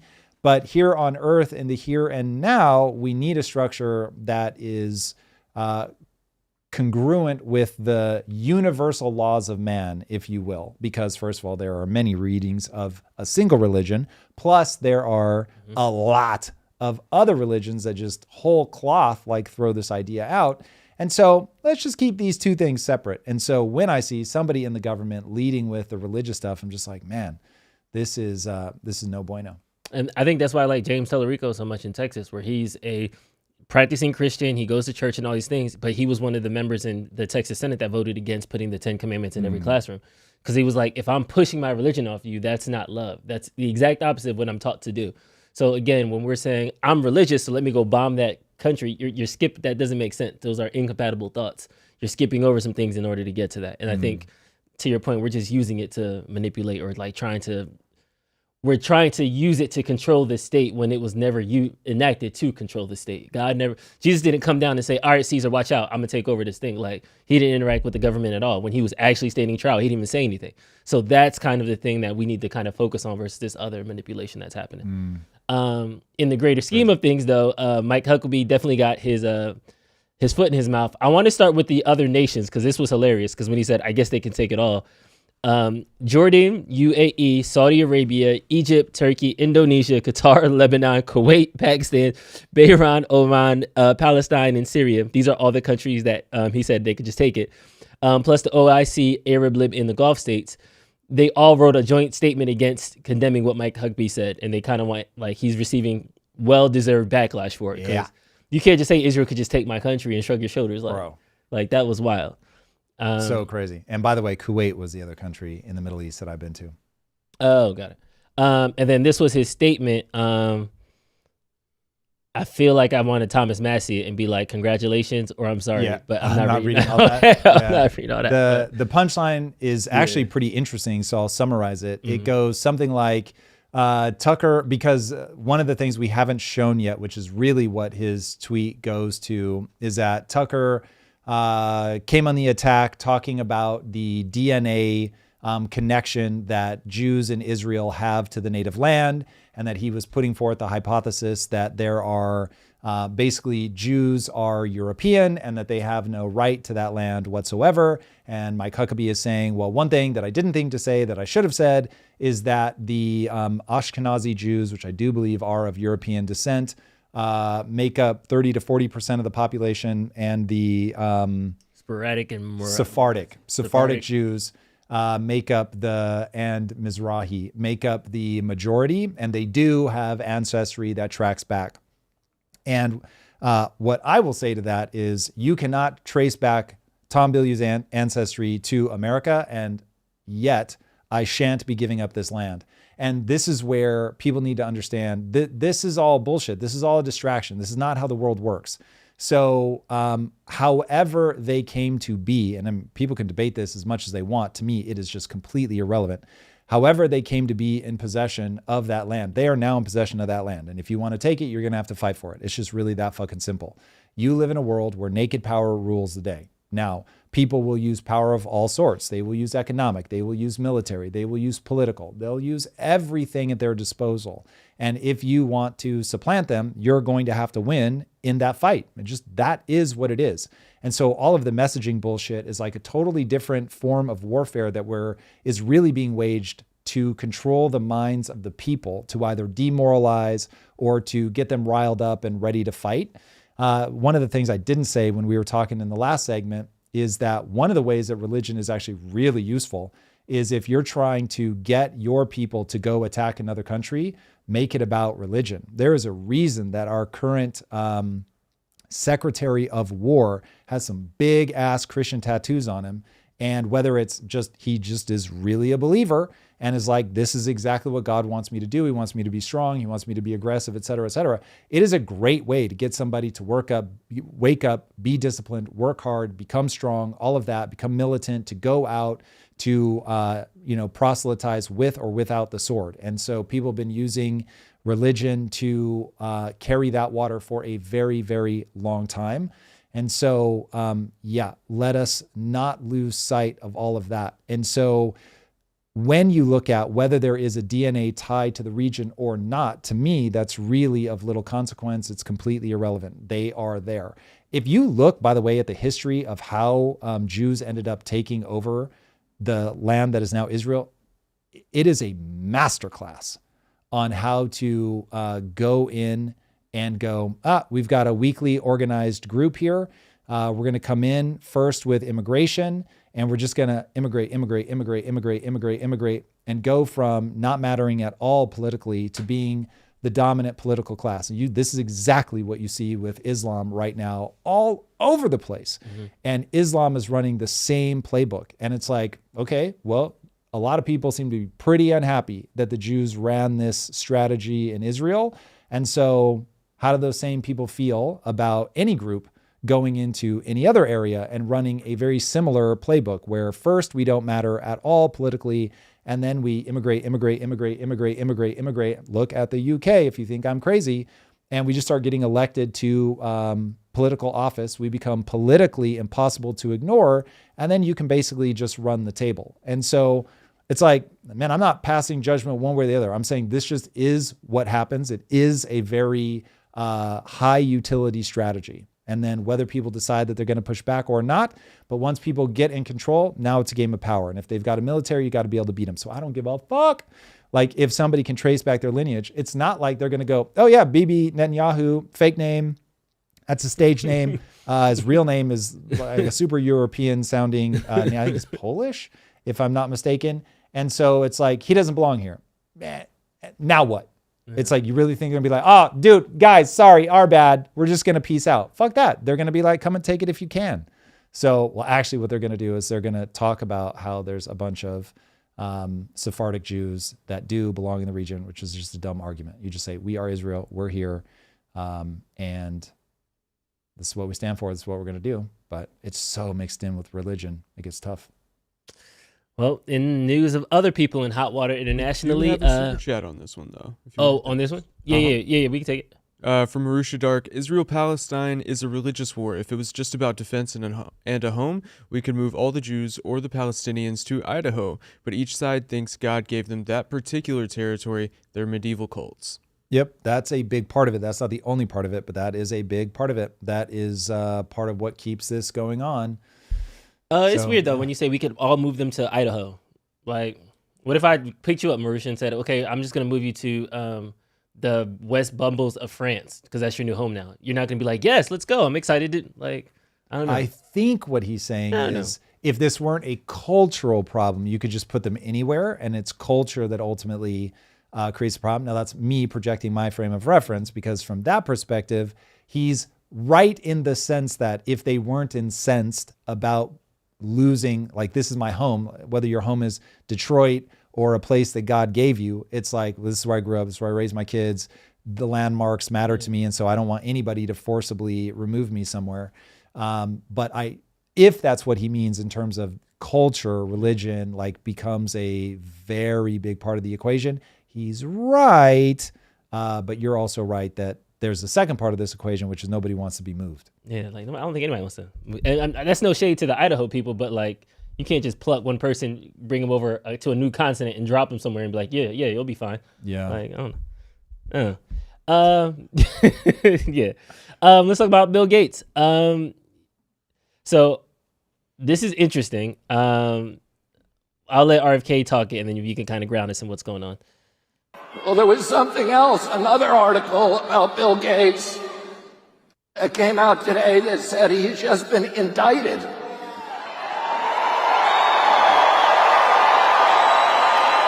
People forget about long timelines, man. I'm sure he's been indicted in the Netherlands. It felt like a good idea to just be like, listen, malinformation, it's true, but it's not good. And so just for a second, believe that Bill Gates is sincere and he really believes it. Mm-hmm. You still can't do that. Like, people just go to bad guy, Epstein files, rich guy, manipulation. It's all about money. Gabe's with STD. Yeah. You don't even have to do that. All you just have to go to is, you can't lie to people to get them to conform, period. And everything that he does after that is already a problem. And like, if you want to heap mountains on top of it, then you go to all the other stuff. But we really, really, really, as a society, as a globe, we have to say, if it's true, it's true. And the truth is always knowable, barring like the rarest of rare things that are being classified. But like, other than that, man, if it is true, just as in the law, the truth is an absolute defense. You can always say the truth. You don't have to justify it. It just is true. Same thing here. You can't lie. For lying to the public about the COVID vaccine.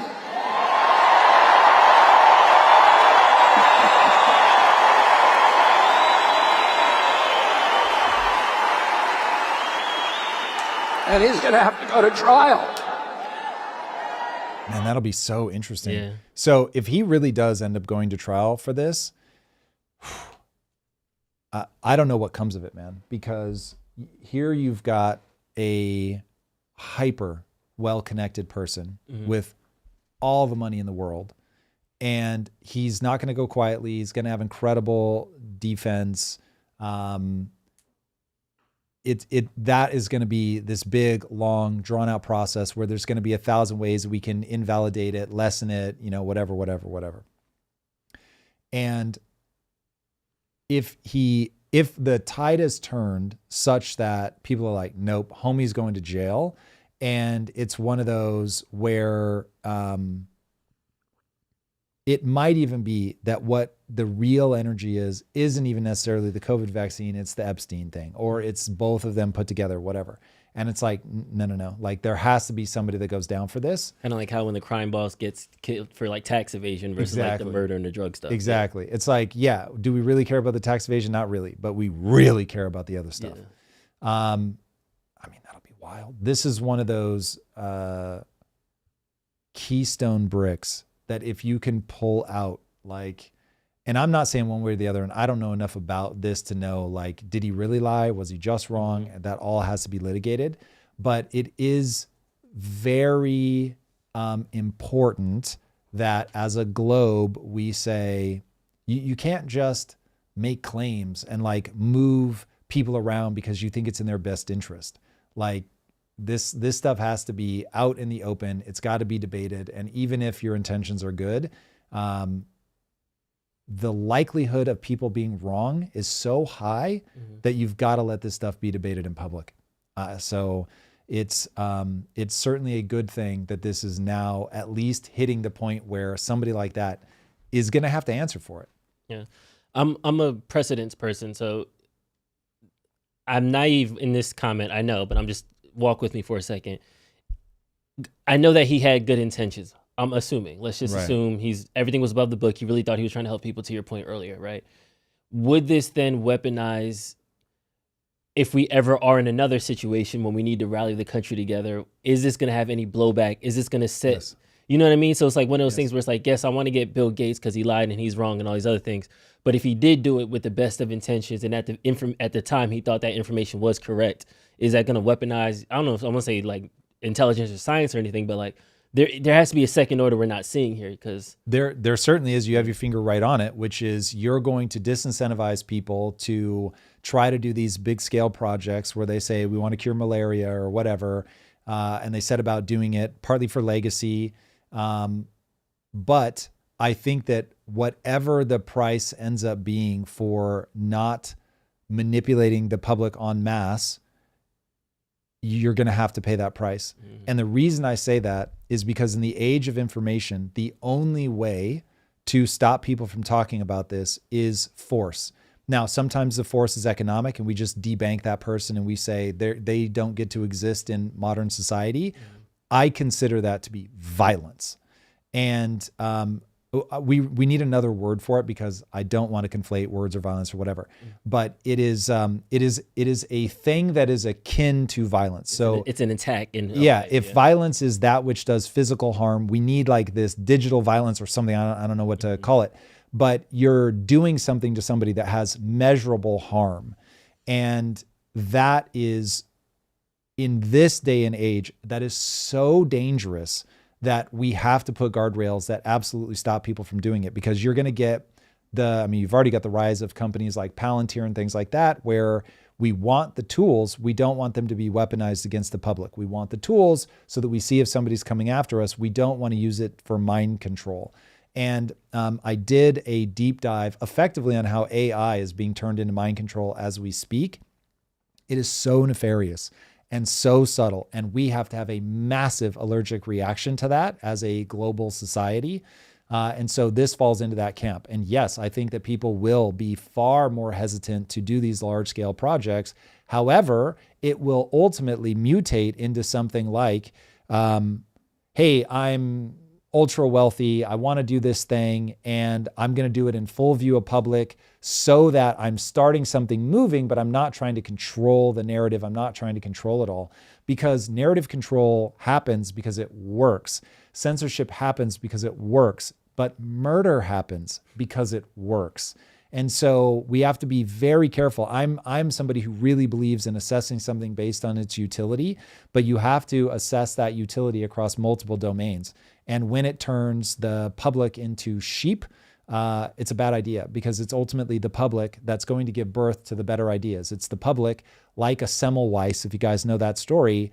Doctor realizes that patients are being killed, mothers specifically that just gave birth are being killed because doctors aren't washing their hands after dealing with corpses and then doing deliveries. And that's creating like this crazy like death rate among women. He comes up with now what we would recognize as germ theory, tells doctors they need to wash and sanitize after touching a corpse before delivering a baby. And he ends up dying in an insane asylum, broke, because everybody just went on the attack on this guy.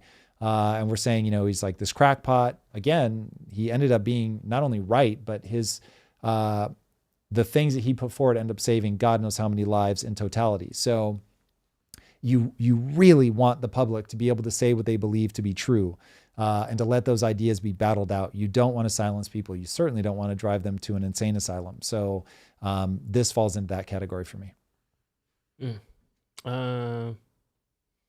Yeah, I'm thinking, depending on how this goes, I feel like the Fauci got to be next, right? Like there has to be some type of that Fauci didn't get got already is crazy. I feel like that's going to be coming down the pike, but yes, we'll see. We'll get there. Again, if he was saying what he believed to be true, great.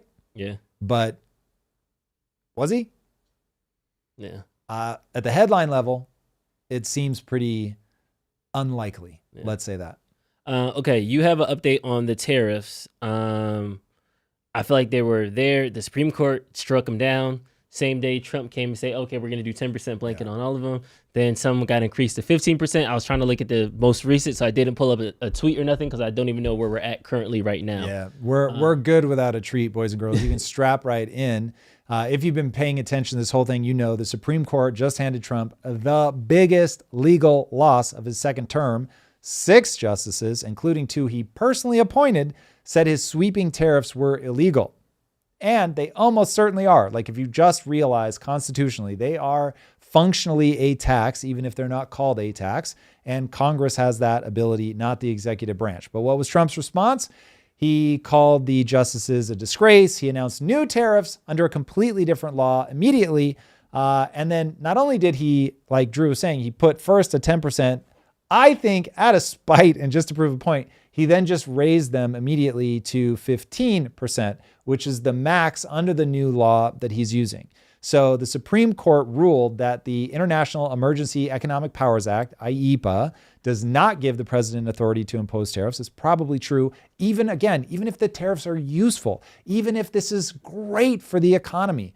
The question that the Supreme Court is meant to answer is it constitutional? Chief Justice Roberts wrote the opinion. The court noted that no president in history had ever used IEEPA to levy tariffs and that the word tariff doesn't even appear in the law. If you want to impose taxes of this magnitude, you need clear authorization from Congress, and Trump simply didn't have it. IEEPA tariffs represented roughly half of all import taxes and government that the government was collecting every month. The Tax Foundation estimates that the government pulled in over $160 billion from IEEPA tariffs since they were imposed. That money is now potentially owed back to the importers, some of whom have already sued him and said, if the Supreme Court strikes us down, we want our money back. Now, the refund question has been kicked down to the Court of International Trade and could take months and months to resolve. The Supreme Court didn't want to get involved in that. The Penn-Wharton budget model estimates that refunds could go as high as $175 billion. Think about that, man. The government collected this money, spent it, so don't think that it's just sitting there. They spent it based on expecting that they were going to be able to keep it, and now they may have to give it back. That is going to be complicated, if nothing else. Trump's response, of course, was immediate. It was defiant. He said the justices were very unpatriotic and disloyal to the Constitution. Man, you could maybe make the argument that they were disloyal to the spirit of the Constitution, but I certainly would disagree. I would say the whole point of the Constitution is to create a framework in which the three branches of government are held in check. Why is the Fed so problematic? Because a central bank basically acts as a fourth branch of government, but it doesn't have any checks. And therein lies the problem. So that one seems pretty crazy. But Trump went on to even accuse the justices of being swayed by foreign interests. He singled out the three dissenters, Thomas, Alito, and Kavanaugh. He singled out the three dissenters. That's who he was criticizing. But Thomas, Alito, and Kavanaugh, he was praising, calling Kavanaugh's dissent genius. Within hours, Trump signed an executive order imposing a new 10% global tariff, this time under Section 122 of the Trade Act of 1974. We'll see if this ends up working. By Saturday, he'd already raised it all the way to the 15%, which is the maximum under the statute. Trump's message is pretty clear. We have alternatives. They're great alternatives. We're going to do things with them. The first part of that's a direct quote. So the way that I read this, Section 122 comes with serious constraints that IEPA didn't have. So while I knew that he was going to just shift onto something else, and I bet if you shut this one down, he's got another thing, and he's just going to keep this running so that he can get to the midterms and show that it's actually turning the economy around, at which point there probably isn't the political will to stop him, or it could all blow up in his face, and then it's really going to be bad. This is an all-in strategy. So we'll see. IEPA caps at 15%. Also, auto expires at 150 days. So we'll see how this ends up playing out. It requires a finding of large and serious, quote unquote, balance of payments deficits, and any extension with other countries. And any extension requires congressional approval, which with midterms on the horizon is certainly far from guaranteed. He's getting so much pushback, obviously from Democrats, and he's got such a slim majority. We'll see how it plays out. Kavanaugh actually acknowledged all of this, by the way, in his dissent, essentially arguing that other statutes could justify most, if not all, of the tariffs. We'll see, but with a few additional procedural steps. So if you want to translate that in normal speak, the president checked the wrong legal box, basically, and he can probably get to something similar to where he was, but it's going to be a little bit harder, a little bit slower, and more constrained. The administration has also signaled it will launch multiple Section 301 investigations, the same authority that Trump used in his first term to tariff China. So the thing you should be thinking about there is, again, like they've got other options. So they didn't go in just saying, we've got this one strategy, and if it doesn't work, we're done. They're going to have backups on backups on backups. So I have a feeling he's going to try and diversify his tariff approach so that if one batch gets knocked down, he has another, which is already true, by the way, of the initial tariffs, the IEPA tariffs, were only one of the different tariff strategies that he was employing. The 301 investigations are going to take time anyway, but they could eventually reimpose country-specific duties. We'll see. Section 232, national security tariffs on things like steel and aluminum will almost certainly remain untouched. So this is not the end of tariffs. It's not the end of tariffs as a weapon that Trump is going to wield. And from an international standpoint, it's going to feel much the same. He can't take them necessarily as high, but he's still going to wield tariffs. Yeah. Did you see the governor of Chicago and now Gavin Newsom on the back of it? Not the governor of Chicago, the governor of Illinois' prick sticker. And Gavin Newsom both sued the White House for tariff refunds, saying the American people paid refunds. So each American person paid an average of $1,200. So you owe us $8 billion or something like that. I didn't see it, but I'm not at all surprised. Yeah. Like political battles are. That's what I'm saying. Yeah, it's a lot of that. People will take them any chance they can get. This is going to be a tough one to swallow as he kind of runs that out. But it's I don't know. It's interesting because at some point in time we have to realize that like we're all in the same country. So when Trump fails on an international level, it's going to like impact you. We're not at the point where people will recognize that. It's so true. And Lord knows, I wish that we could all get on the same team. It's interesting. I was having a private conversation over the weekend and somebody was like, aren't you glad that Mamdani's policies are failing? And I was like, no, what I want is for Mamdani to make New York City better for New Yorkers. Now, am I glad that so quickly we're seeing that the policies that he's deploying are low utility? Yes, because if they're bad policies, you want that to be discovered quickly. But nothing would make me happier than Mamdani getting in office and going, hey, I've just seen those policies didn't work. So we're going to be moving over to these policies that we think are going to be better for the state as defined by, me. I want to hear like, what are the things you actually are aiming towards? Like, to me, it would be absurd if Xi Jinping wakes up tomorrow and goes, okay, you know what? Looking at the results, Deng Xiaoping just had a way better strategy than Mao. I've been going Mao. I'm going to start going Deng Xiaoping. I'd be like, yeah, word, that's dope, man. Like, help the Chinese people. Now, right now, the Chinese are our adversaries. I still want to see things go well for them. Like, I don't want them to be somebody sticking a spoke in their wheels and they crash and burn. It's like, I want America to be strong. I want China to be strong. I want the world to be strong. I want the world to think in economic terms. I don't want the world trying to like expand out into everybody's territory and I want all your shit. Like, I'm not here to play that game. I want to play a known economic game. And I want to say, cool, may the best ideas win. We're not going to try to fuck people up. I don't want you to crash and burn. I want to see who has the best ideas. Like, I remind myself of this all the time as a video game developer. A game will come out. Like, there's a new game coming out called Crimson Desert. And Crimson Desert looks amazing, first of all. They are obviously way farther ahead than us. And I'll even assume that they've had some of these ideas long before we did. So that my claim is not they stole my ideas or anything like that. But they've got ideas that I've been working on for years. And then I'm like, oh, I wanted to be the first one to do some of those things. And so, but I'm going to end up learning from things that they do in their game. And so that's how this should be, right? You do cool stuff. I get to learn from your awesome ideas. I don't need to be like, well, this is how we do it here, son. It's like, no, just like rad ideas everywhere. Take your ideas, stop being ideological about it, have a North Star, state what it is, and then figure out how to actually march there. So yeah, that's how I want to see the world work. Nice. You brought Mamdani up, so we have to pull this up. I'm not gonna lie. I thought when I seen this headline, I was like, "Oh, this is not real. There's no way." Again, like I was like, "Okay, AI. Like, where's the community note? Where's the?" And it didn't come. So, this is it.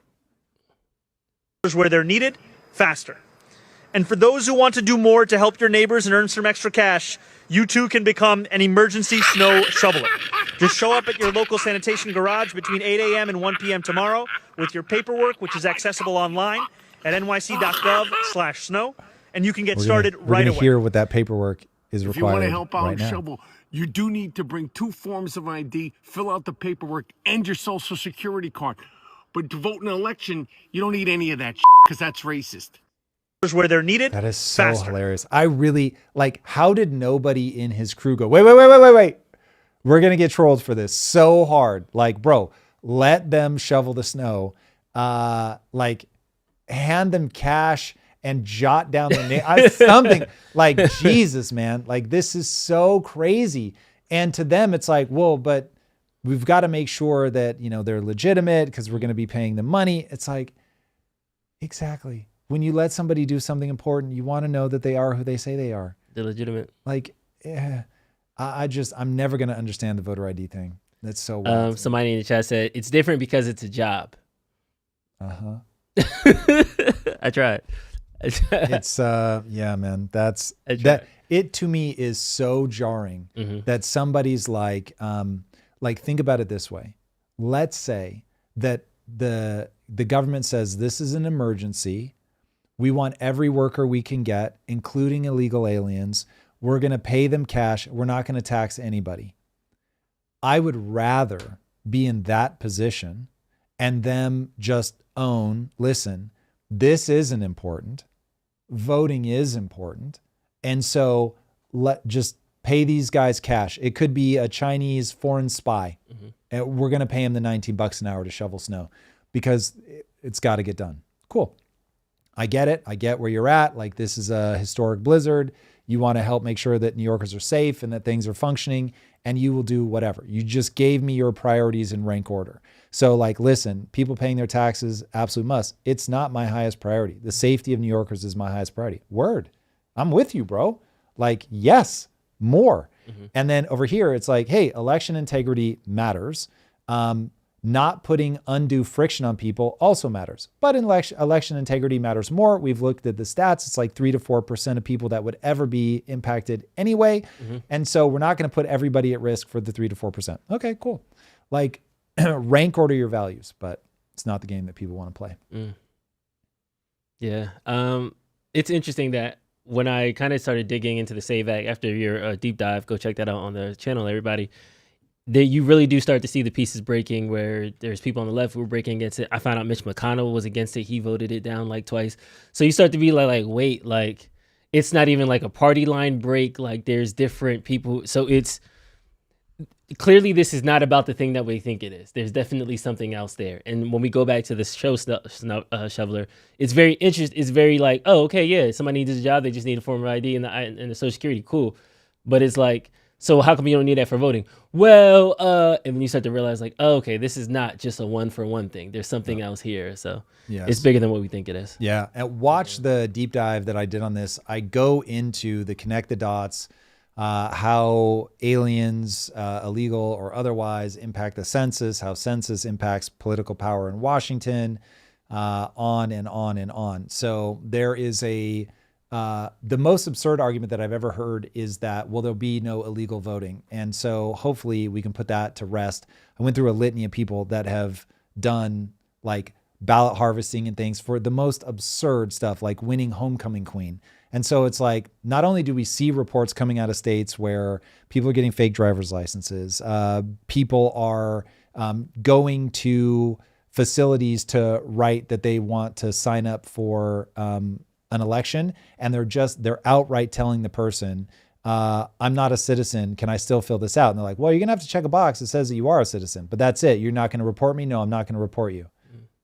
Okay. So it's like, at what point do people think that no one has an incentive to vote? If no one has an incentive to vote, why do we vote in the first place? Obviously there's an incentive to vote. And if we know that, like, at every chain that we detect this, there are people that are doing fraudulent things. And the only thing that we haven't found is like the systemic fraud actually happening. It's like, okay, is that proof that it doesn't happen? Or is it proof that we haven't found something yet that does indeed happen?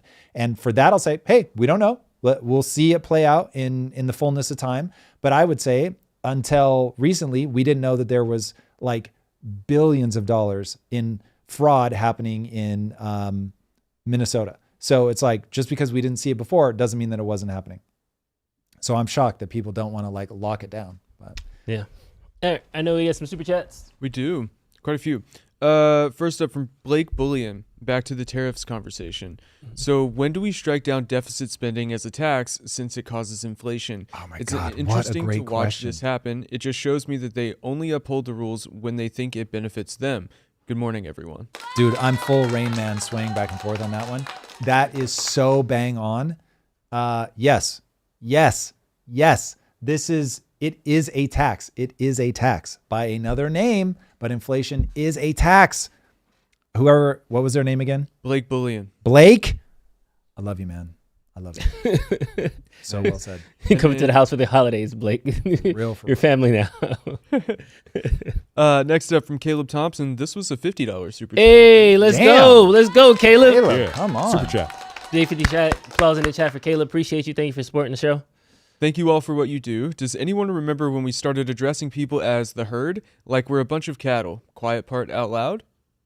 Yeah. Do we, though, I said sheep earlier, but I wouldn't say that I hear that a lot, but it is. Here's the really bad news. The masses are really easy to manipulate. Sheepish. Like, I hate that that's true, but that's true. And we are so easily controlled through frame of reference that if you repeat something enough, people are going to believe it. Like, these are studies that have been done. If you repeat something over and over and over, people are more likely to believe it. If something rhymes, people have, it's like 72% more likely to be perceived as true because it rhymes. What? That's so crazy. So there's all these weird things in the human mind that people exploit. So yeah, we are far, far, far too easy to manipulate. Next up from Sequoia Hall. Will you cover the evidence in letters from Georgia to Elon about illegally interfering with the last election interference in real time with actual government action, pre-filling out voter info, then sent to voters? I haven't seen it. I would cover it for sure. I was mortified by Elon's involvement in the election when he was just offering like $1 million or whatever as a bonus for registering to vote. And they were like picking a random person. I was like, yo. So yeah, as much as I respect Elon as an engineer and all the things that he's built, like, God damn, in terms of money and politics, no thanks. But yeah, I don't know anything about it. I want to hear it. I found it on X real quick. I want to see what they say. Next case on the agenda is SEB 2024-151 multi-county pre-filled AB applications in November 2024. The Secretary of State's office initiated an investigation on October 7th, 2024, after receiving complaints from several counties alleging that the organization America PAC, a political campaign, sent partially pre-filled absentee ballot applications to register voters in Chattooga, Cherokee, Coweta, Floyd, Whitfield counties after the passage of a law that had made such activity unlawful. Mr. Chair, I think that there is evidence to suggest that America PAC is in violation of 21-381 when they sent to an elector pre-filled absentee ballot applications. Well, so here's the good news. I have no problem. If you have done something illegal, you should get the penalties for whatever illegal thing that is. Mm-hmm. You should not be pre-filling out people's ballots on either side. I do not want to see anybody on the left or the right doing this. I'm not on a team. I'm not on Elon's team. I'm not on Democrats, Republicans, fuck all that noise. I want the money out of politics. I want people to decide to vote based on ideas.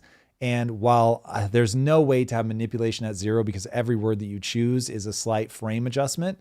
But yeah, I want people to win on the merit of ideas. So yeah, all this is ass. From where I'm sitting, I want people to stop immediately. If Elon is doing shit like this, he should stop immediately. If he's breaking the law, he should get the law getting involved. Now, depending on what if Elon does something where criminal prosecution is the right answer, you criminally prosecute Elon. Like it's that simple. So I don't know if anybody was expecting me to go to bat for him, but. Next up from RJ Johnson, get ready for DeepSeek 4, 20x over current U.S. company LLMs, even Opus 4.6 and Codex. Man, I'm always ready. There have been some insane breakthroughs. Insane. Okay, Drew, I know that this is maybe unexpected, but I want to do a quick rant on AI. Please, everybody, as a PSA, I'm begging you. AI is moving so fast and it's making things so incredible. Figure out how you can use it in your life. The number of people, in fact, in the spreadsheet is a graph that shows you thought AI was a bubble.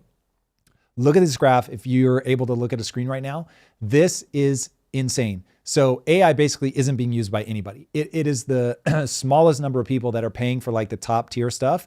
I get $200 a month is a lot of money. But when I say, if you can find a way in your life that it actually would have utility economically for you, get the best one. I don't care if your boss pays for it or not.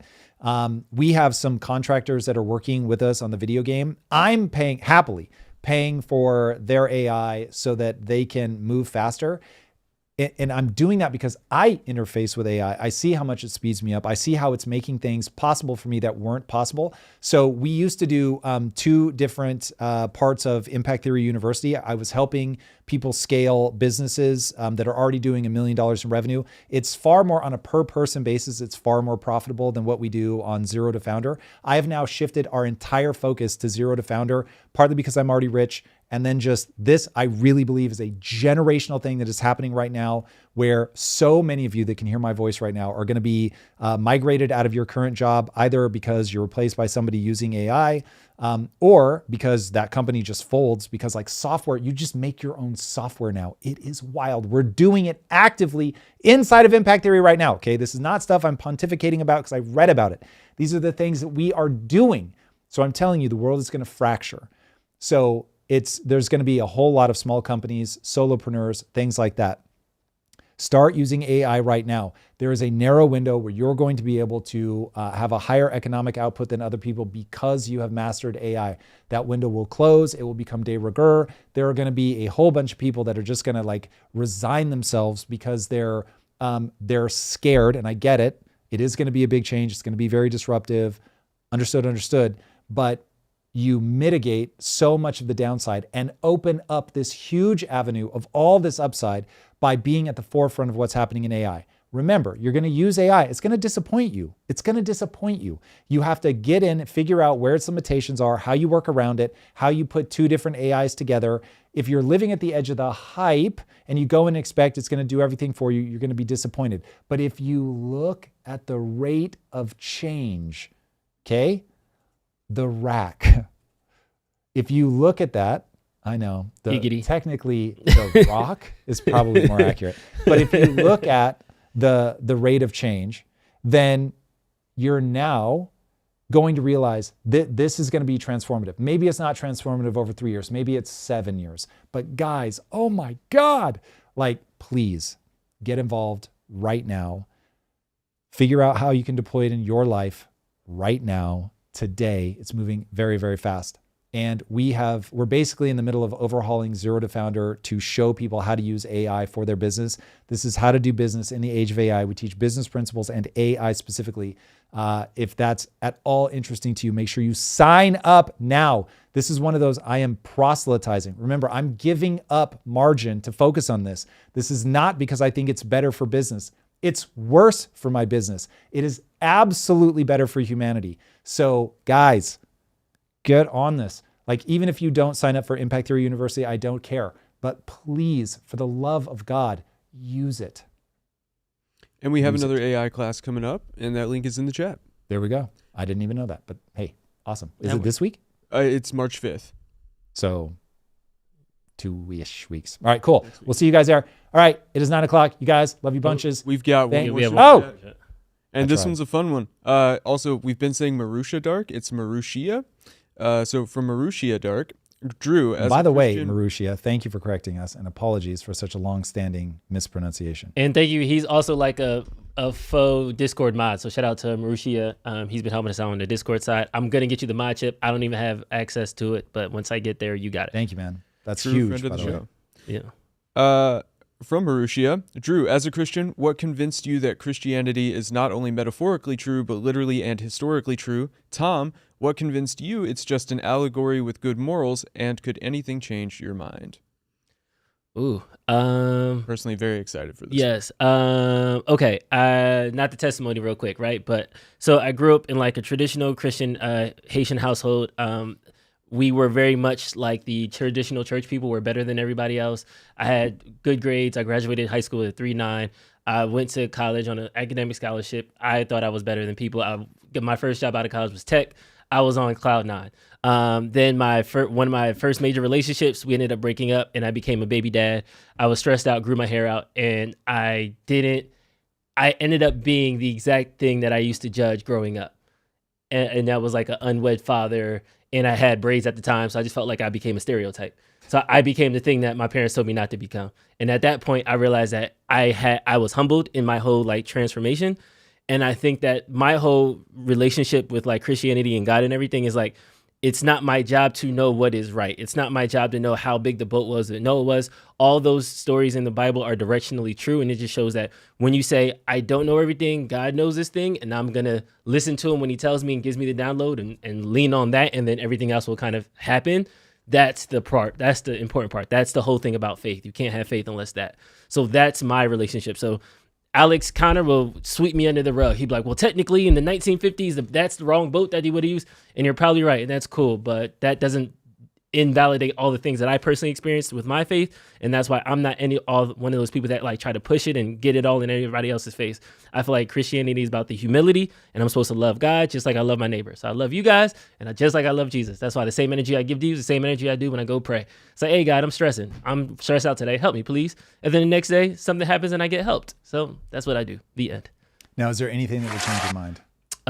Sorry to interrupt the applause. I'm not going to lie. There was way too many things that happened that I haven't even asked for and anything that it would have to be impossible. But I'm like, I'm at the point, no, like 0%. I'm at the point I would die for my faith. It's worth it. There you have it. Okay. So the thing that changed my mind, as I think will surprise nobody that's watched the show for a while, was a sequence of building blocks of my worldview. So I was deeply religious in my teenage years. I first was religious in a Christian way, and then found Taoism and went hard into Taoism. And then through all of that, realized that I don't understand how the universe works. There is something clearly bigger than me at work. I just don't know if it's a 13-year-old that's coded this all for a science project, and we are a simulation to show something to a teacher somewhere, or if there is a God, but the odds that God is exactly as written by human foibles, very like we're all stuck inside of a frame of reference, and we all choose words based on the outcome that we want, and that people would be divinely inspired, just strikes me as it's not, I'll say it's not 0%. It's certainly possible that the outcome of all of this is that religion is exactly as told. It just strikes me as the lowest probability outcome. The problem of evil, like for so many people, was the thing that began the unwinding for me, because I just could not make it make sense. And that you terminate always and forever into God works in mysterious ways just seemed very odd. And I could go on and on and on and on with a bunch of things like that. But instead, I will answer the second part of the question, which is, could something change my mind? Obviously. If God rolled up and was like, hey, P.S. I exist, and did all the things that one would do to prove that thou art God, and be like, oh, word, shit, that's crazy.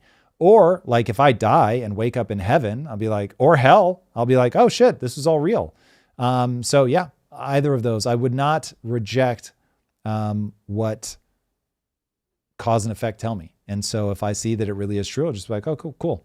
I was totally wrong, and would have no problem with that. So can I have one follow-up? This is a small one. Sure. If somebody came up and said, I will be the best YouTube producer, I'll get you 10 million views in day one, I'll do everything that you wanted to, but you got to pay me $1 million up front, would you hire that person? If I always go to what's my out. So if I can claw back my $1 million, sure. If it's just like a business transaction, I run the math and I'm like, oh, I pay $1 million now, I get, let's say 1.8 a year or something out of the increase. Actually, probably much more than that. Yeah, you would do it, but I'd have to have a clawback. If I didn't have a clawback, then no, I would not. Yeah. So I feel like it's the same thing with like, I would believe in God. If God just showed up and said, hey, I'm real, then everybody would believe him if he did that. Yeah. And so I don't have any friction over that. That was the my thing is when you go then, okay, why is God running that test? It all just seems ridiculous. And also, like, why pick one time, like 2,000 years ago, to send your son? Like, that's crazy. So you gave them the proof. You washed away all the sins. The people before them, I guess, fuck you. And the people after them, they get nothing in terms of proof. They get the outcome. Jesus has died for your sins, but and even the proof got offed. So he was like, at this point, I'll meet y'all at the end of time. So I tried it. So anyway, all that stuff just seems like super wacky to me. But if anybody thinks that I think I know how the universe works, I absolutely do not.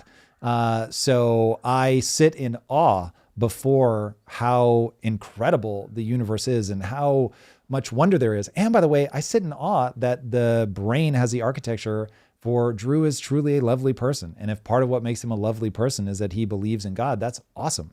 And so I love it the most. Just sadly, there are some people that are horrible because they believe in God. And so whoopsies. That's very true. There's a weird thing there that must be accounted for. But, if you guys are religious, I wish you the best. Nothing but love. And like Drew, I'm not trying to cram my belief down anyone's throat. I don't know what is ultimately true any better than anybody else. All right. Smash that like button on your way out. Love you guys. Indeed. Guys, make sure you subscribe, please. It helps. And by the way, today was an awesome day. Thank you guys for being here. It was rad. You guys have helped this channel grow. Cannot thank you enough. All right. Until Wednesday, be legendary. Take care. Peace.